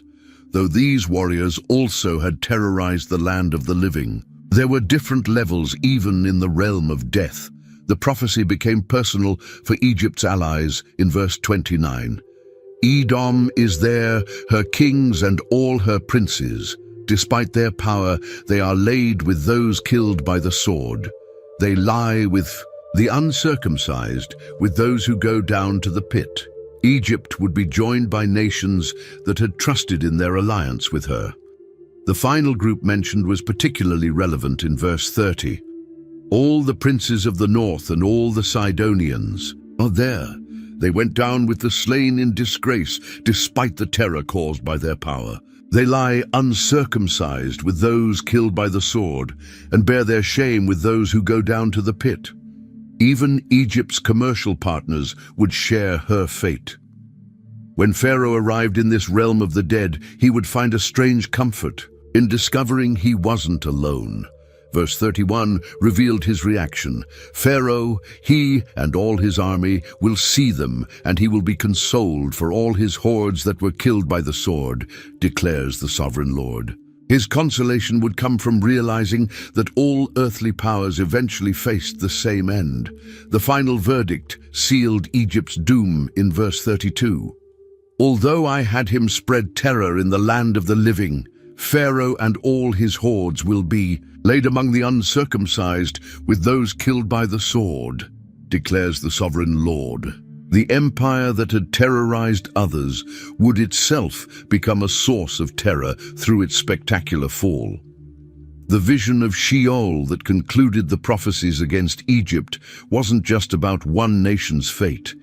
It was a comprehensive picture of the ultimate destiny of all earthly powers that set themselves against God. This underground realm was portrayed as a vast cemetery where the proud empires of history lay in eternal defeat and shame. The description of this realm revealed a hierarchy even in death. Some nations were buried with honor, maintaining some dignity even in defeat, while others were consigned to the deepest shame and disgrace. The uncircumcised were separated from those who had maintained some covenant relationship with God, showing that spiritual condition affected even the afterlife. The repeated phrase, "they spread terror in the land of the living," emphasized that these nations had all been characterized by their use of fear and violence to maintain power. They had built their empires through intimidation and military might, making others tremble before their armies and political influence.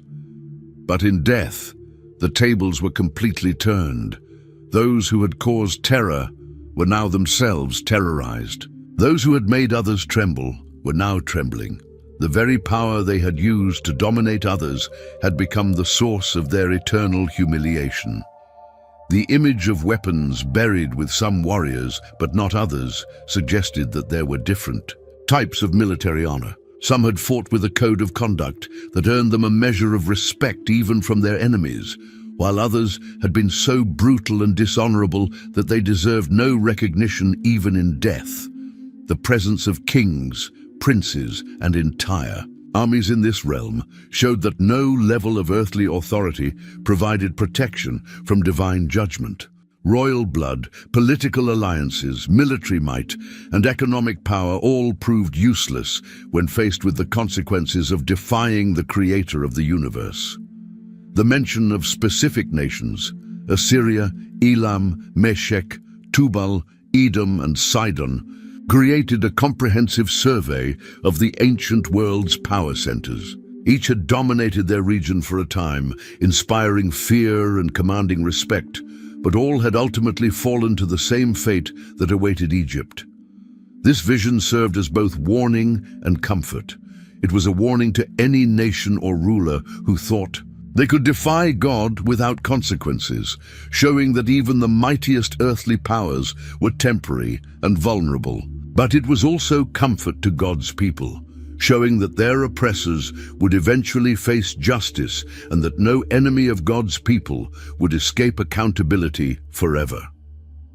The cosmic scope of this judgment revealed that history itself was moving toward a divine conclusion where all accounts would be settled and all wrongs would be made right. The nations that had seemed so permanent and powerful were actually just temporary actors on a stage, controlled by eternal purposes beyond their understanding. After all the devastating prophecies of judgment against Jerusalem and the surrounding nations, God was ready to show Ezekiel something that would change everything. This wasn't going to be another vision of destruction. This was going to be the most spectacular demonstration of resurrection power the world had ever seen. In Ezekiel chapter 37 verse 1, something extraordinary happened. The hand of the Lord was on me, and he brought me out by the Spirit of the Lord and set me in the middle of a valley. It was full of bones. God didn't just give Ezekiel a vision this time. He physically transported him to a place that would become the setting for the most incredible miracle in the entire book. This wasn't just any valley, and these weren't just a few scattered bones. As Ezekiel looked around, he saw something that made his heart sink. Verse 2 described what he witnessed. He led me back and forth among them, and I saw a great many bones on the floor of the valley, bones that were very dry. These weren't recent casualties of war. These were bones that had been bleaching in the sun for years, completely dried out and lifeless. The sight was overwhelming. Everywhere Ezekiel looked, there were human remains scattered across the valley floor. Skulls, rib cages, leg bones, arm bones, the remnants of what had once been a massive army or population, now reduced to sun-bleached skeletons with no flesh, no life, and certainly no hope of ever living again. Then God asked him a question that seemed to have an obvious answer. In verse 3, he asked me, "Son of man, can these bones live?" Any reasonable person looking at this scene would have immediately answered, absolutely not. These bones were beyond dead. They were completely desiccated, scattered, and had been lying there so long that any connection between them had been lost. But Ezekiel had learned something important during his years as a prophet. When God asked questions, the obvious human answer wasn't always the right answer. So instead of saying what seemed logical, Ezekiel gave the perfect response. "Sovereign Lord, you alone know." He was admitting that human understanding had limits, but God's power didn't. What happened next defied every law of nature and every expectation of what was possible. In verse 4, God commanded, "Prophesy to these bones and say to them, 'Dry bones, hear the word of the Lord.'" Ezekiel was being told to preach to a congregation of skeletons, to deliver a sermon to an audience that had no ears to hear. The message itself was incredible. Verse 5 contained God's promise to the bones. "This is what the sovereign Lord says to these bones. I will make breath enter you, and you will come to life." God wasn't just promising to put the bones back together. He was promising to restore complete, living, breathing human beings. The process would be systematic and amazing. Verse 6 outlined the steps. "I will attach tendons to you and make flesh come on you and cover you with skin. I will put breath in you, and you will come to life. Then you will know that I am the Lord." First, the skeletal structure would be rebuilt, then muscles and organs, then skin, and finally the breath of life itself. Ezekiel obeyed God's command and began preaching to the bones. What happened next was like watching the most incredible special effects movie ever made, except this was completely real. Verse 7 recorded the immediate response. "So I prophesied as I was commanded, and as I was prophesying, there was a noise, a rattling sound, and the bones came together, bone to bone." The noise must have been incredible, thousands of bones rolling across the valley floor, finding their proper partners, and clicking into place with perfect precision. Skulls rolled to meet spinal columns, arm bones found shoulder sockets, leg bones connected to hip joints. In a matter of moments, the scattered remains had become complete skeletons, lying in formation across the valley floor. But that was just the beginning. Verse 8 continued the amazing transformation. "I looked, and tendons and flesh appeared on them, and skin covered them, but there was no breath in them." Now, instead of dry bones, there were perfect human bodies lying motionless in the valley. They looked like people who were sleeping, but they weren't breathing. God gave Ezekiel another command that seemed just as impossible as the first. In verse 9 he said, "Prophesy to the breath, prophesy, Son of man, and say to it, 'This is what the sovereign Lord says. Come, breath, from the four winds, and breathe into these slain, that they may live.'" Now Ezekiel had to preach to the air itself, calling for the wind to come and give life to these perfectly formed but lifeless bodies. The response was immediate and spectacular. Verse 10 described the final miracle. "So I prophesied as he commanded me, and breath entered them. They came to life and stood up on their feet, a vast army. Not only did they come alive, but they stood up at attention like soldiers ready for battle. The valley that had been a graveyard was now filled with a mighty army of living people." Then God explained what this incredible vision meant. These bones weren't just random dead people. They represented something very specific. In verse 11, God revealed, "Son of man, these bones are the people of Israel. They say, our bones are dried up and our hope is gone. We are cut off." The vision was about God's people in exile, who felt as hopeless and lifeless as scattered bones. The Israelites in Babylon felt exactly like those dry bones. They had been cut off from their homeland, their temple was destroyed, their king was in chains, and their national identity seemed completely finished. They were saying things like, "We're as good as dead. Our nation is over. There's no hope for us to ever be a people again." But God had a message for them through this incredible vision. In verse 12 he declared, "Therefore prophesy and say to them, this is what the sovereign Lord says. My people, I am going to open your graves and bring you up from them. I will bring you back to the land of Israel."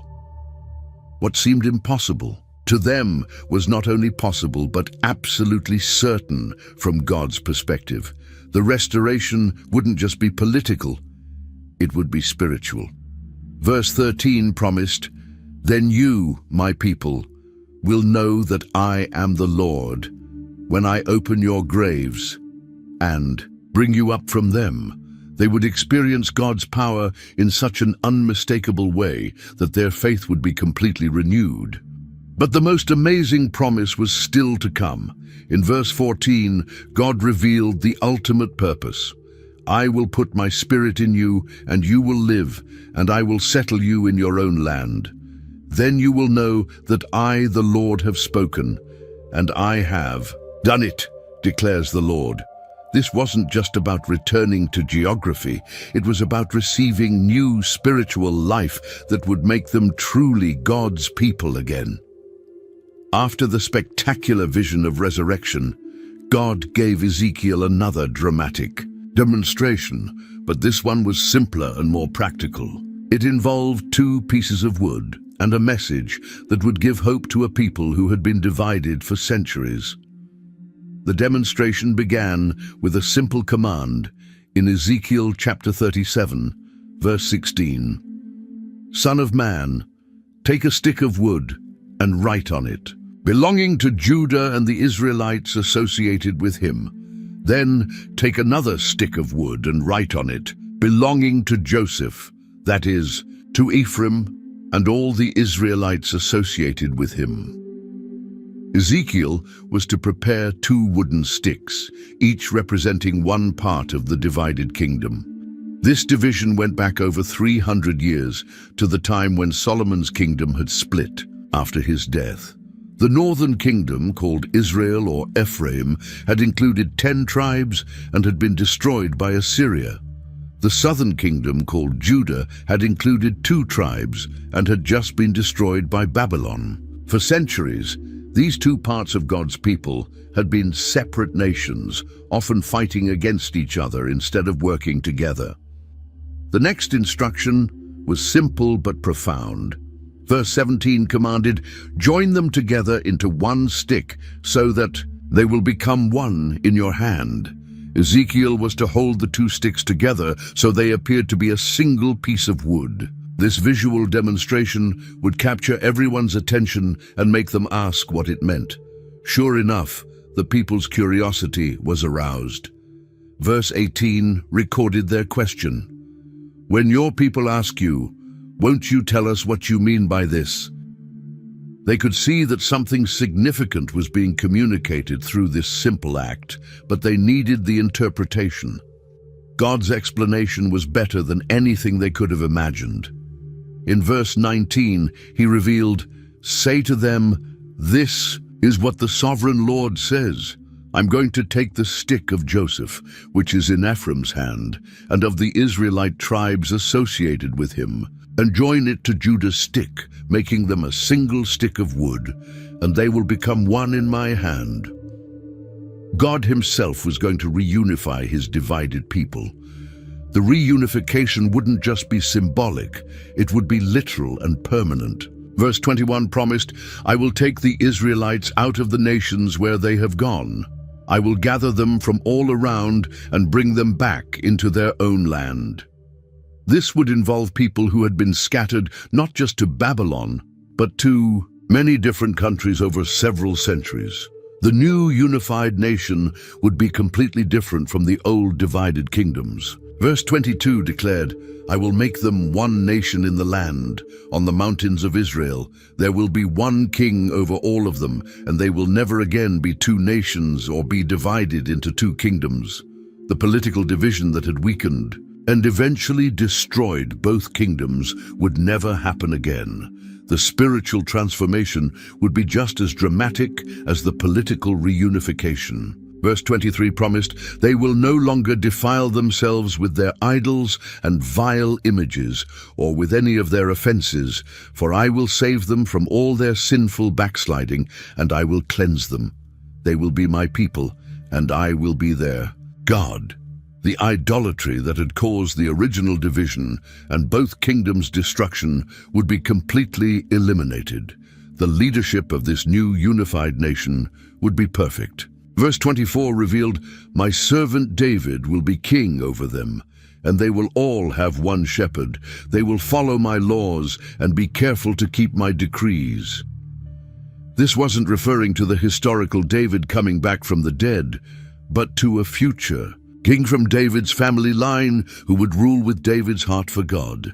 This perfect king would establish a perfect kingdom. Verse 25 described the permanence of this arrangement. They will live in the land I gave to my servant Jacob, the land where your ancestors lived. They and their children and their children's children will live there forever, and David my servant will be their prince forever. This wouldn't be another temporary kingdom that would rise and fall like all the others. This would be an eternal kingdom. The relationship between God and his people would be restored to what it was always meant to be. Verse 26 promised, I will make a covenant of peace with them. It will be an everlasting covenant. I will establish them and increase their numbers, and I will put my sanctuary among them forever. Instead of the broken covenant that had led to judgment and exile, there would be an unbreakable covenant that would guarantee permanent blessing. The ultimate purpose was that the whole world would recognize God's relationship with his people. Verse 27 declared, my dwelling place will be with them. I will be their God, and they will be my people. And verse 28 concluded, then the nations will know that I, the Lord, make Israel holy, when my sanctuary is among them forever. The restored and unified people would become a testimony to all nations of God's faithfulness and power. Just when it seemed like the promises of restoration meant that God's people would live in peace forever, God revealed that there would be one final test. A massive invasion would come against the restored nation, but this attack would ultimately demonstrate God's power to the entire world and establish his people's security permanently. The prophecy began with God addressing the leader of this future invasion. In Ezekiel chapter 38 verse 2, God commanded, Son of man, set your face against Gog of the land of Magog, the chief prince of Meshech and Tubal. Prophesy against him. This Gog wasn't a specific person that Ezekiel knew, but a future leader who would arise from the far north. God described Gog's intentions in verse 3. This is what the sovereign Lord says, I am against you, Gog, chief prince of Meshech and Tubal. This wasn't just a human political decision. This invasion would be motivated by forces that opposed God himself and his purposes for his people. The invasion force would be massive and international. Verse 4 described God's role in organizing. Iddah, I will turn you around, put hooks in your jaws and bring you out with your whole army, your horses, your horsemen fully armed, and a great horde with large and small shields, all of them brandishing their swords. Even though Gog would think he was making his own decisions, God would actually be directing events for his own purposes. The coalition would include nations from all directions. Verse 5 listed some of the participants. Persia, Cush, and Put will be with them, all with shields and helmets. These represented countries from the east, south, and west, showing that this would be a truly international effort against God's people. The northern forces were described in verse 6, Also, Gomer with all its troops, and Beth Togarmah from the far north with all its troops, the many nations with you. This coalition would include peoples from the distant north, representing the most remote and powerful nations of the earth. But the timing of this invasion was crucial. It wouldn't happen immediately after the people returned from exile. Verse 8 explained, "After many days you will be called to arms. In future years you will invade a land that has recovered from war, whose people were gathered from many nations to the mountains of Israel, which had long been desolate. They had been brought out from the nations, and now all of them live in safety." This invasion would come after Israel had been fully restored and was living in peace and prosperity. The restored nation would be completely unprepared for war. Verse 11 described their vulnerable condition. "You will say, I will invade a land of unwalled villages. I will attack a peaceful and unsuspecting people, all of them living without walls and without gates and bars." The people would be so confident in their security that they wouldn't even have military defenses. Gog's motivation would be purely materialistic. Verse 12 revealed his thinking. "I will plunder and loot and turn my hand against the resettled ruins and the people gathered from the nations, rich in livestock and goods, living at the center of the land." He would see Israel's prosperity and decide to take it for himself. Other nations would notice the invasion, but wouldn't intervene. Verse 13 described their response. "Sheba and Dedan and the merchants of Tarshish and all her villages will say to you, 'Have you come to plunder? Have you gathered your hoards to loot, to carry off silver and gold, to take away livestock and goods, and to seize much plunder?'" They would ask questions but wouldn't take action to help. The invasion would seem overwhelming from a human perspective. Verse 15 described the massive force. "You will come from your place in the far north, you and many nations with you, all of them riding on horses, a great horde, a mighty army." This wouldn't be a small raid. It would be the largest military force ever assembled against God's people. But God had his own plans for this invasion. Verse 16 revealed his purpose. "You will advance against my people Israel like a cloud that uncovers the land. In days to come, Gog, I will bring you against my land, so that the nations may know me when I am proved holy through you before their eyes." This attack would become an opportunity for God to demonstrate his power to the entire world. The battle itself would be unlike anything in human history. Verse 19 described God's intervention. "In my zeal and fiery wrath, I declare that at that time there shall be a great earthquake in the land of Israel." Natural disasters would be God's first weapon against the invaders. The supernatural intervention would intensify. Verse 22 listed the divine weapons.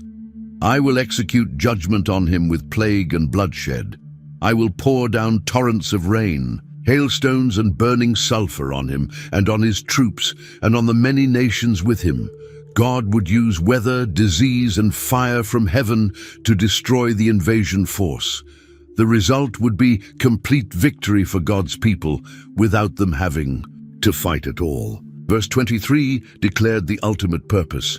"And so I will show my greatness and my holiness, and I will make myself known in the sight of many nations. Then they will know that I am the Lord." This battle would serve as the final proof of God's sovereignty over all earthly powers. After the spectacular defeat of Gog's invasion, the land of Israel would need to be thoroughly cleansed before God's people could fully enjoy their inheritance. This wouldn't just be a matter of cleaning up after a battle. It would be a comprehensive purification that would take years to complete and would transform the very spiritual atmosphere of the land. The aftermath of the battle was described. In Ezekiel chapter 39 verse 9, "Then those who live in the towns of Israel will go out and use the weapons for fuel and burn them up, the small and large shields, the bows and arrows, the war clubs and spears. For 7 years they will use them for fuel. The amount of military equipment left behind would be so massive that it would provide fuel for the entire nation for 7 years. This detail revealed several important things. First, the invasion force had been enormous, large enough to equip an entire nation with fuel for 7 years. Second, the weapons were made of materials that could be burned, showing that even in this future time, some warfare would still involve traditional materials rather than being completely technological. Third, the people would be so secure after this victory that they could afford to burn military equipment rather than storing it for future conflicts. The cleanup of human remains would be even more extensive than dealing with the weapons. Verse 11 described the burial process. On that day, I will give Gog a burial place in Israel, in the valley of those who travel east of the sea. It will block the way of travelers, because Gog and all his hordes will be buried there. So it will be called the Valley of Hamon-Gog. The number of bodies would be so great that they would create a physical obstacle for people trying to travel through the area. The burial would be a massive national project. Verse 12 explained the scope. For 7 months, the Israelites will be burying them in order to cleanse the land. It would take the entire nation working for 7 months just to bury all the dead invaders. This showed both the enormous size of the invasion force and the thoroughness required to properly cleanse the land. But even after 7 months of intensive burial work, the job wouldn't be completely finished. Verse 14 described the ongoing cleanup. People will be continually employed in cleansing the land. They will spread out across the land, and along with others, they will bury any bodies that are lying on the ground. Some bodies would be missed in the initial cleanup and would need to be found and buried later. The search would be systematic and careful. Verse 15 outlined the procedure. As they go through the land, anyone who sees a human bone will leave a marker beside it until the gravediggers have buried it in the valley of Hamon-Gog. No remains would be left unburied, ensuring that the land was completely cleansed from the defilement of death. The spiritual significance of this cleanup was enormous. In ancient times, contact with dead bodies made people ceremonially unclean and prevented them from participating in worship. Having thousands of unburied corpses scattered across the land would have made the entire country spiritually defiled and unfit for God's presence. The thoroughness of the purification showed that God intended his restored people to enjoy perfect fellowship with him in a completely holy land. There would be no spiritual obstacles, no unclean areas, no reminders of death and destruction to interfere with their worship and relationship with God. The cleanup would also serve as a permanent reminder of God's victory over his enemies. Every time someone passed the valley of Hamon-Gog, they would remember how God had defeated the greatest army ever assembled against his people. The burial site would become a monument to divine power and faithfulness. The birds and wild animals would also participate in the cleanup, but in a different way. Verse 17 described a gruesome feast. Son of man, this is what the sovereign Lord says. Call out to every kind of bird and all the wild animals. Assemble and come together from all around to the sacrifice I am preparing for you. The great sacrifice. On the mountains of Israel, there you will eat flesh and drink blood. The carrion-eating creatures would consume the remains that couldn't be properly buried.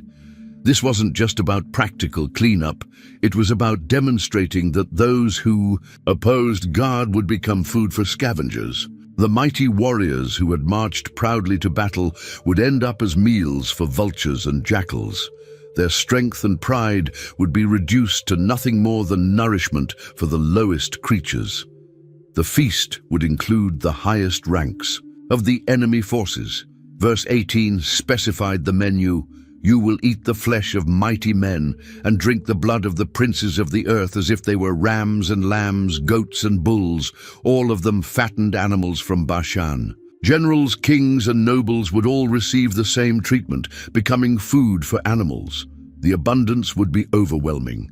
Verse 19 promised, "At the sacrifice I am preparing for you, you will eat fat, until you are glutted, and drink blood, until you are drunk." There would be so many bodies that even the scavengers would be overwhelmed by the abundance. This graphic imagery served multiple purposes. It showed the completeness of God's victory, the humiliation of his enemies, and the thoroughness of the land's purification. No trace of the invasion would remain, except for the memorial valley and the 7 years' worth of fuel from their weapons. 25 years after Ezekiel's first vision by the Kibar River, God gave him the most detailed and elaborate vision of his entire prophetic ministry. This wasn't about judgment or restoration in general terms. This was a precise architectural blueprint for a temple that would surpass even Solomon's magnificent building in glory and significance. The vision began with another supernatural transportation. In Ezekiel chapter 40, verse 1, the date was carefully recorded. In the 25th year of our exile, at the beginning of the year, on the 10th day of the month, in the 14th year after the fall of the city, on that very day, the hand of the Lord was on me, and he took me there. This was exactly 25 years after Ezekiel had been taken into exile, and 14 years after Jerusalem's destruction. Ezekiel found himself in a completely different place than the valley of dry bones. Verse 2 described his new location. In visions of God, he took me to the land of Israel and set me on a very high mountain, on whose south side were some buildings that looked like a city. He was back in the promised land, but everything was different from what he remembered. A mysterious figure was waiting for him there. Verse 3 introduced this being. He took me there, and I saw a man whose appearance was like bronze. He was standing in the gateway with a linen cord and a measuring rod in his hand. This wasn't an ordinary person. His bronze-like appearance suggested a supernatural being, possibly an angel, who had been appointed to give Ezekiel a tour of this new temple complex. The bronze man gave Ezekiel specific instructions in verse 4. The man said to me, "Son of man, look carefully and listen closely and pay attention to everything I'm going to show you, for that is why you have been brought here. Tell the people of Israel everything you see." This wasn't just a casual tour. Ezekiel was being commissioned to remember every detail and report it accurately to the exiles in Babylon. The first thing they measured was the outer wall that surrounded the entire temple complex. Verse 5 described it. I saw a wall completely surrounding the temple area. The length of the measuring rod in the man's hand was 6 long cubits, each of which was a cubit and a handbreadth. He measured the wall. It was 1 measuring rod thick and 1 rod high. The wall was approximately 10 feet thick and 10 feet high, creating a substantial barrier around the holy area. The attention to detail was extraordinary. Every gateway, every room, every pillar, every threshold was measured with precision. The east gate, which was the main entrance, was particularly elaborate. Verse 6 began its description. Then he went to the east gate. He climbed its steps and measured the threshold of the gate. It was 1 rod deep. Every step of the entrance process was carefully designed and precisely measured. The guard rooms inside the gates were identical in size and spacing. Verse 7 recorded their dimensions. The alcoves for the guards were 1 rod long and 1 rod wide, and the projecting walls between the alcoves were 5 cubits thick, and the threshold of the gate next to the portico facing the temple was 1 rod deep. These weren't random rooms. They were carefully planned spaces for specific functions. The inner court had its own set of gates that mirrored the outer gates, but were even more elaborate. Verse 28 described the south gate. Then he brought me into the inner court through the south gate, and he measured the south gate. It had the same measurements as the others. The symmetry and consistency showed that this was a carefully planned design, not a haphazard collection of buildings. The porticos around the inner court were especially impressive. Verse 31 noted one detail. Its portico faced the outer court. Palm trees decorated its jambs, and 8 steps led up to it. The palm trees weren't just decoration. They were symbols of righteousness and flourishing, showing that this temple was designed to promote spiritual growth and blessing. The rooms for preparing sacrifices were strategically located near the gates. Verse 38 described their purpose. A room with a doorway was by the portico in each of the inner gateways, where the burnt offerings were washed. Every aspect of temple worship was carefully planned and provided for. Even the musicians had their designated spaces. Verse 44 mentioned, outside the inner gate within the inner court were 2 rooms, one at the side of the north gate and facing south, and another at the side of the south gate and facing north. These rooms were specifically designed for the singers who would lead worship in the new temple. The measurements continued with the temple building itself. Verse 48 began the description of the main structure. He brought me to the portico of the temple and measured the jambs of the portico. They were 5 cubits wide on either side. The width of the entrance was 3 cubits on either side. Every dimension was precisely specified, showing that this wasn't a vague vision, but a detailed blueprint. The recording of all these measurements served several purposes. First, it showed that God cared about details and order in worship. Second, it demonstrated that this temple was designed by divine wisdom rather than human creativity. Third, it provided hope to the exiles that God had specific plans for their restoration that were as detailed and certain as these architectural specifications.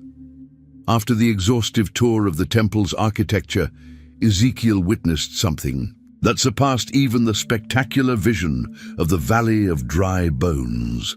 The glory of God, which he had seen departing from the old temple in stages, was now returning to fill the new sanctuary with even greater splendor than before. The vision of God's return began at the east gate, which had special significance throughout Ezekiel's ministry. In Ezekiel chapter 43 verse 1, the scene was set, "Then the man brought me to the gate facing east." This was the same direction from which Ezekiel had seen the glory depart years earlier, and now it would be the direction from which glory would return. What Ezekiel saw coming from the east was beyond description. Verse 2 attempted to capture it. "And I saw the glory of the God of Israel coming from the east. His voice was like the roar of rushing waters, and the land was radiant with his glory." This wasn't just a bright light. This was the very presence of the Creator of the universe returning to dwell with his people. The sight immediately brought back memories of Ezekiel's earlier visions. Verse 3 recorded his recognition. "The vision I saw was like the vision I had seen when he came to destroy the city, and like the visions I had seen by the Kebar River, and I fell face down." This was the same glory that had called him to be a prophet, the same presence that had departed from Jerusalem, now returning in triumph. The glory didn't just hover outside the temple, it entered and filled the entire structure. Verse 4 described the magnificent entrance. "The glory of the Lord entered the temple through the gate facing east." The same gate through which the glory had departed was now the portal for its glorious return. The intensity of the divine presence was overwhelming. Verse 5 recorded what happened next. "Then the Spirit lifted me up and brought me into the inner court, and the glory of the Lord filled the temple." The entire building was saturated with God's presence, just as Solomon's temple had been filled. At its dedication, but even more intensely, Ezekiel found himself prostrate before this incredible display of divine glory, just as he had been at his first vision. But this time, instead of receiving a commission to prophesy judgment, he was witnessing the fulfillment of restoration promises. The God who had been forced to depart because of his people's sin was now returning to dwell with them permanently. The voice that spoke to him came from inside the temple, showing that God had truly taken up residence there. Verse 6 recorded, "While the man was standing beside me, I heard someone speaking to me from inside the temple." God was no longer speaking from a distance or through visions. He was speaking from his dwelling place among his people. The message was one of permanent establishment and eternal relationship. In verse 7, God declared, "Son of man, this is the place of my throne and the place for the soles of my feet. This is where I will live among the Israelites forever. The people of Israel will never again defile my holy name, neither they nor their kings, by their prostitution and the funeral offerings for their kings at their death." This wouldn't be another temporary arrangement that could be broken by human sinfulness. The reason for this permanence was explained in the promise of transformation. God wasn't just returning to the same people who had defiled his previous temple. He was returning to a people who had been fundamentally changed. Their hearts had been renewed, their spirits had been regenerated, and their capacity for spiritual adultery had been removed. The contrast with the past was emphasized in verse 8. "When they placed their threshold next to my threshold and their doorposts beside my doorposts, with only a wall between me and them, they defiled my holy name by their detestable practices, so I destroyed them in my anger." The old temple had been contaminated by the proximity of pagan worship and royal corruption, but the new arrangement would be completely different. Verse 9 promised, "Now let them put away from me their prostitution and the funeral offerings for their kings, and I will live among them forever." The spiritual adultery that had characterized the past would be permanently eliminated. This return of God's glory wasn't just a restoration. It was an escalation. The presence would be more intense, more permanent, and more transformative than ever before. The people who experienced this would be changed by the encounter in ways that would make future rebellion impossible. With God's glory now filling the new temple, it was time to establish the regulations that would govern worship. In this holy place, these weren't just updated versions of the old laws. They were designed for a people who had been transformed and a temple that would never again be defiled. The first priority was ensuring that only appropriate people would be allowed to enter the sacred areas. In Ezekiel chapter 44, verse 6, God addressed the issue that had caused problems in the past. "Say to rebellious Israel, this is what the sovereign Lord says. Enough of your detestable practices, people of Israel." 9. The casual attitude toward holiness that had characterized the past would not be tolerated in the new temple. The specific problem was identified in verse 7.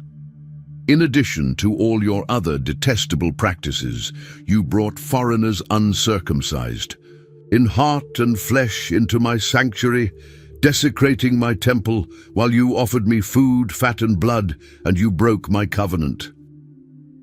Allowing unqualified people into sacred areas had been one of the major causes of the temple's defilement. The solution was strict access control. Verse 9 established the new policy. "This is what the sovereign Lord says.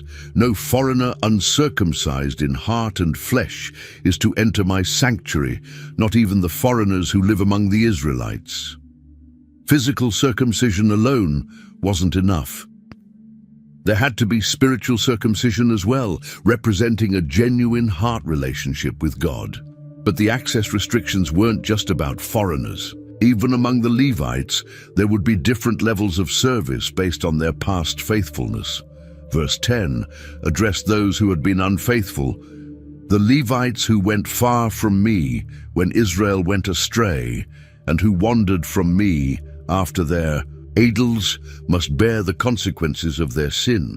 These unfaithful Levites would still have a role in the temple, but it would be limited. Verse 11 defined their duties. "They may serve in my sanctuary, having charge of the gates of the temple, and serving in it." They may slaughter the burnt offerings and sacrifices for the people and stand before the people and serve them. They could handle the physical work and assist the people, but they couldn't approach God's presence directly.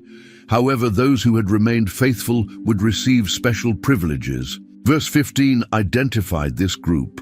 But the Levitical priests, who are descendants of Zadok and who guarded the duties of my sanctuary when the Israelites went astray from me, are to come near to minister before me. They are to stand before me to offer sacrifices of fat and blood, declares the sovereign Lord. The family of Zadok had remained loyal when others fell into idolatry, and their faithfulness would be rewarded. These faithful priests would have exclusive access to the most sacred duties. Verse 16 specified their privileges. They alone are to enter my sanctuary. They alone are to come near my table to minister before me and serve me as guards. Only they could approach the altar where God's presence dwelt most intensely. The clothing. Regulations for these priests were detailed and specific. Verse 17 began the dress code. When they enter the gates of the inner court, they are to wear linen clothes.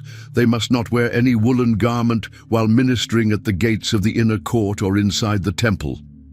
Linen was cooler and cleaner than wool, representing the purity required for God's service. The head coverings were particularly important. Verse 18 specified, they are to wear linen turbans on their heads and linen undergarments around their waists. They must not wear anything that makes them perspire. Sweating was associated with the curse of hard labor after the fall, and there would be no reminders of the curse in God's presence. When the priests finished their duties and returned to the outer court where regular people gathered, they had to change clothes completely. Verse 19 explained the procedure.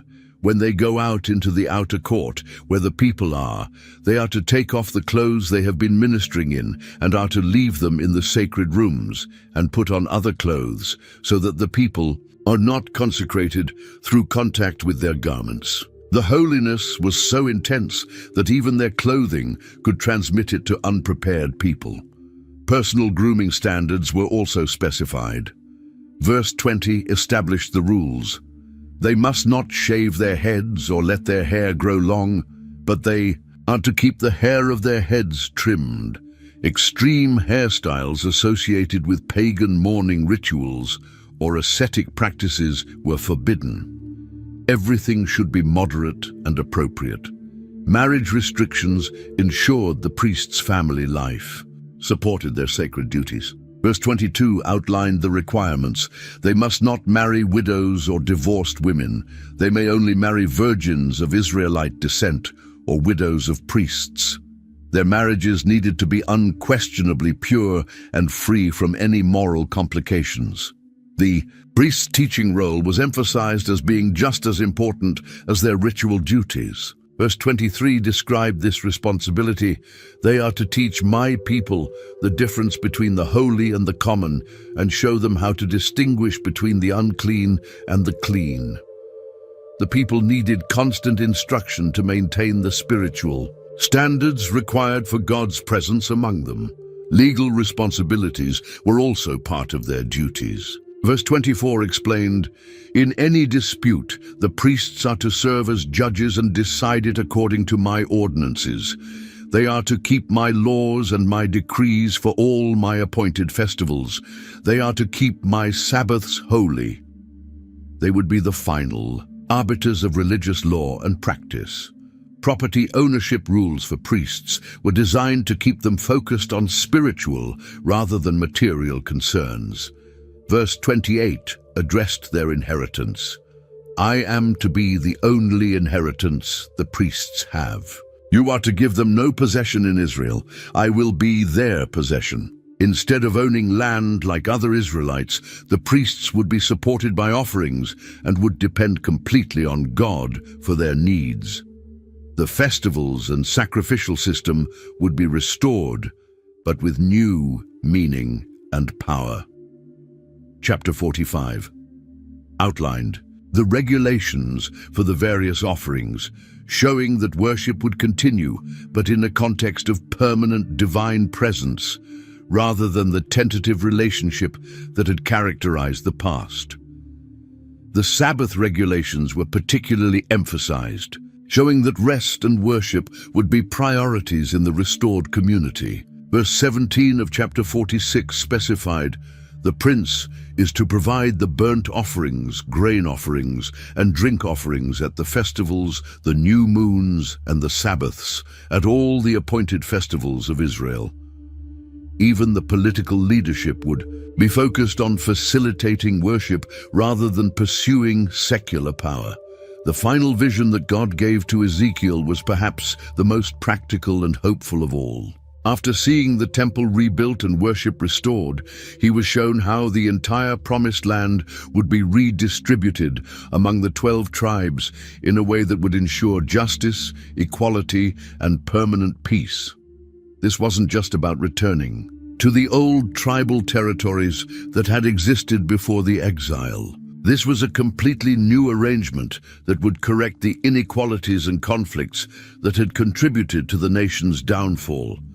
In Ezekiel chapter 47, verse 13, God introduced the new system. "This is what the sovereign Lord says. These are the boundaries of the land that you will divide among the 12 tribes of Israel as their inheritance, with 2 portions for Joseph."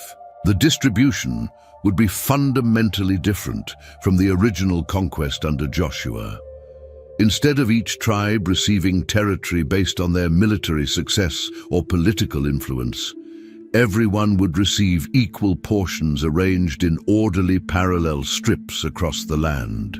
This geometric precision showed that divine wisdom, rather than human politics, would determine the boundaries. The northern border was carefully defined in verse 15. "This is to be the boundary of the land. On the north side, it will run from the Great Sea by the Hethlon Road, past Libo Hamath to Zedad." The boundaries would be larger and more clearly defined than they had been in the past, ensuring that there would be no disputes about territorial limits. But before describing the tribal allocations, God revealed something that would transform the very nature of the land itself. In chapter 47, verse 1, Ezekiel was shown an incredible sight. "The man brought me back to the entrance to the temple, and I saw water coming out from under the threshold of the temple toward the east, for the temple faced east. The water was coming down from under the south side of the temple, south of the altar." This wasn't just a small spring or drainage system. As Ezekiel followed the water eastward, it grew dramatically. Verse 3 described the first measurement. "As the man went eastward with a measuring line in his hand, he measured off 1,000 cubits and then led me through water that was ankle deep. The water was already substantial enough to create a stream. Another 1,000 cubits further, the water had grown significantly." Verse 4 continued, "He measured off another 1,000 cubits and led me through water that was knee-deep. He measured off another 1,000 and led me through water that was up to the waist." The stream was becoming a river fed by some supernatural source within the temple. The final measurement revealed something miraculous. Verse 5 described the climax. "He measured off another 1,000, but now it was a river that I could not cross, because the water had risen and was deep enough to swim. In a river that no one could cross. In just 4,000 cubits, about 2 miles, ankle-deep water had become a major river. This river would bring life wherever it flowed." Verse 9 explained its power. "Swarms of living creatures will live wherever the river flows. There will be large numbers of fish, because this water flows there and makes the salt water fresh. So where the river flows, everything will live. Even the Dead Sea, which had been lifeless for millennia, would teem with fish when this river reached it. The vegetation along the riverbanks would be supernatural." Verse 12 described the miracle trees. "Fruit trees of all kinds will grow on both banks of the river. Their leaves will not wither, nor will their fruit fail. Every month they will bear fruit, because the water from the sanctuary flows to them. Their fruit will serve for food, and their leaves for healing. These trees would provide constant nourishment and medicine for God's people. This river flowing from the temple represented the life-giving power of God's presence among his people. Just as the temple would be the center of worship, it would also be the source of physical blessing that would transform the entire land into a paradise. With this supernatural irrigation system in place, the land could support a much larger population than ever before. The tribal allocations reflected this new abundance. In chapter 48, verse 1, the distribution began. These are the tribes listed by name. At the northern frontier, Dan will have one portion. Each tribe would receive territory, perfectly suited to their needs. The order of the tribes was significant. Instead of the traditional arrangement based on birth order or previous territorial claims, the tribes were arranged to ensure that the temple would be at the geographic center of the nation. Verse 8 identified the central portion. Bordering. The territory of Judah from east to west will be the portion you are to present as a special gift. It will be 25,000 cubits wide, and its length from east to west will equal one of the tribal portions. The sanctuary will be in the center of it. This central area would be divided into 3 sections. The priests would receive the section containing the temple. The Levites would have the adjacent area for their cities, and the prince would have territory on both sides to provide for the civil government. Verse 15 described the city's portion. The remaining area, 5,000 cubits wide and 25,000 cubits long, will be for the common use of the city, for houses and for pasture land. The city will be in the center of it. The city itself would be perfectly planned and designed. Verse 16 specified its dimensions. These will be its measurements: the north side 4,500 cubits, the south side 4,500 cubits, the east side 4,500 cubits, and the west side 4,500 cubits. This square city would be surrounded by pasture land and supplied by workers from all the tribes. Each side of the city would have 3 gates named after the tribes, ensuring that every part of the nation had representation in the capital. Verses 31-34 listed all 12 gates. The gates of the city will be named after the tribes of Israel. The 3 gates on the north side will be the gate of Reuben, the gate of Judah, and the gate of Levi. On the east side, which is 4,500 cubits long, will be 3 gates: the gate of Joseph, the gate of Benjamin, and the gate of Dan. On the south side, which measures 4,500 cubits, will be 3 gates: the gate of Simeon, the gate of Issachar, and the gate of Zebulun. On the west side, which is 4,500 cubits long, will be 3 gates: the gate of Gad, the gate of Asher, and the gate of Naphtali. The new name of the city would reflect its greatest glory, the permanent presence of God among his people.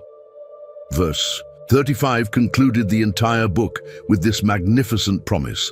The distance all around will be 18,000 cubits, and the name of the city from that time on will be, "The Lord is there."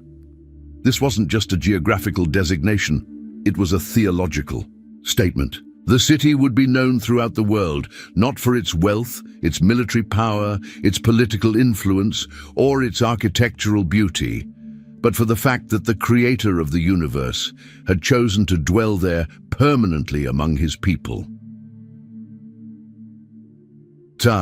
Equal distribution of land among the tribes would eliminate the economic inequalities that had contributed to social unrest in the past. No tribe would be disadvantaged by poor soil or limited water access, because the supernatural river would ensure that all areas were equally productive.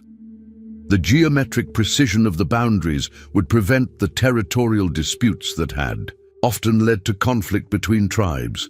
There would be no ambiguity about who owned what, and no opportunity for stronger tribes to encroach on weaker ones.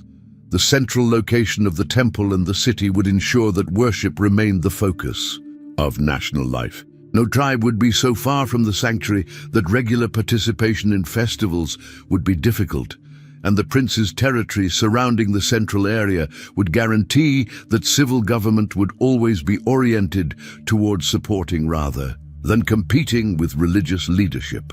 Most importantly, the entire arrangement would serve as a physical demonstration that God had kept his promises to restore his people to their land and renew his relationship with them. Every boundary marker, every city gate, every flowing stream would be evidence that the God who had seemed to abandon them during the dark days of exile had actually been planning their restoration all along. The vision ended where it had begun. 25 years earlier, with the overwhelming reality of God's presence among his people. But instead of the mobile throne chariot that had appeared by the Kibar River, or the departing glory that had left the old temple, this presence was stationary, permanent, and transformative. The name of the city, the Lord is there, captured the essence of everything Ezekiel had been called to prophesy. Judgment would give way to restoration. Exile would end in return, and the God who seemed distant would prove to be eternally near. If this journey through Ezekiel has opened your eyes to see God's power and faithfulness in a new way, don't keep it to yourself. Hit that subscribe button right now so you never miss another incredible biblical adventure. There are so many more amazing stories waiting to be discovered together. And here's the thing, someone in your life needs to hear this message of hope. Today, maybe they're going through their own valley of dry bones moment, feeling like their dreams are scattered and lifeless. Share this video with them. Let them see that the same God who promised to breathe life into Israel's hopeless situation is still breathing life into impossible circumstances today. Your like, your share, your comment, they all help spread these life-changing biblical truths to people who desperately need to hear them. Together, we can make sure everyone gets to experience the book of Ezekiel like they've never seen it before. So what are you waiting for? Subscribe, share, and let's continue exploring God's incredible word together.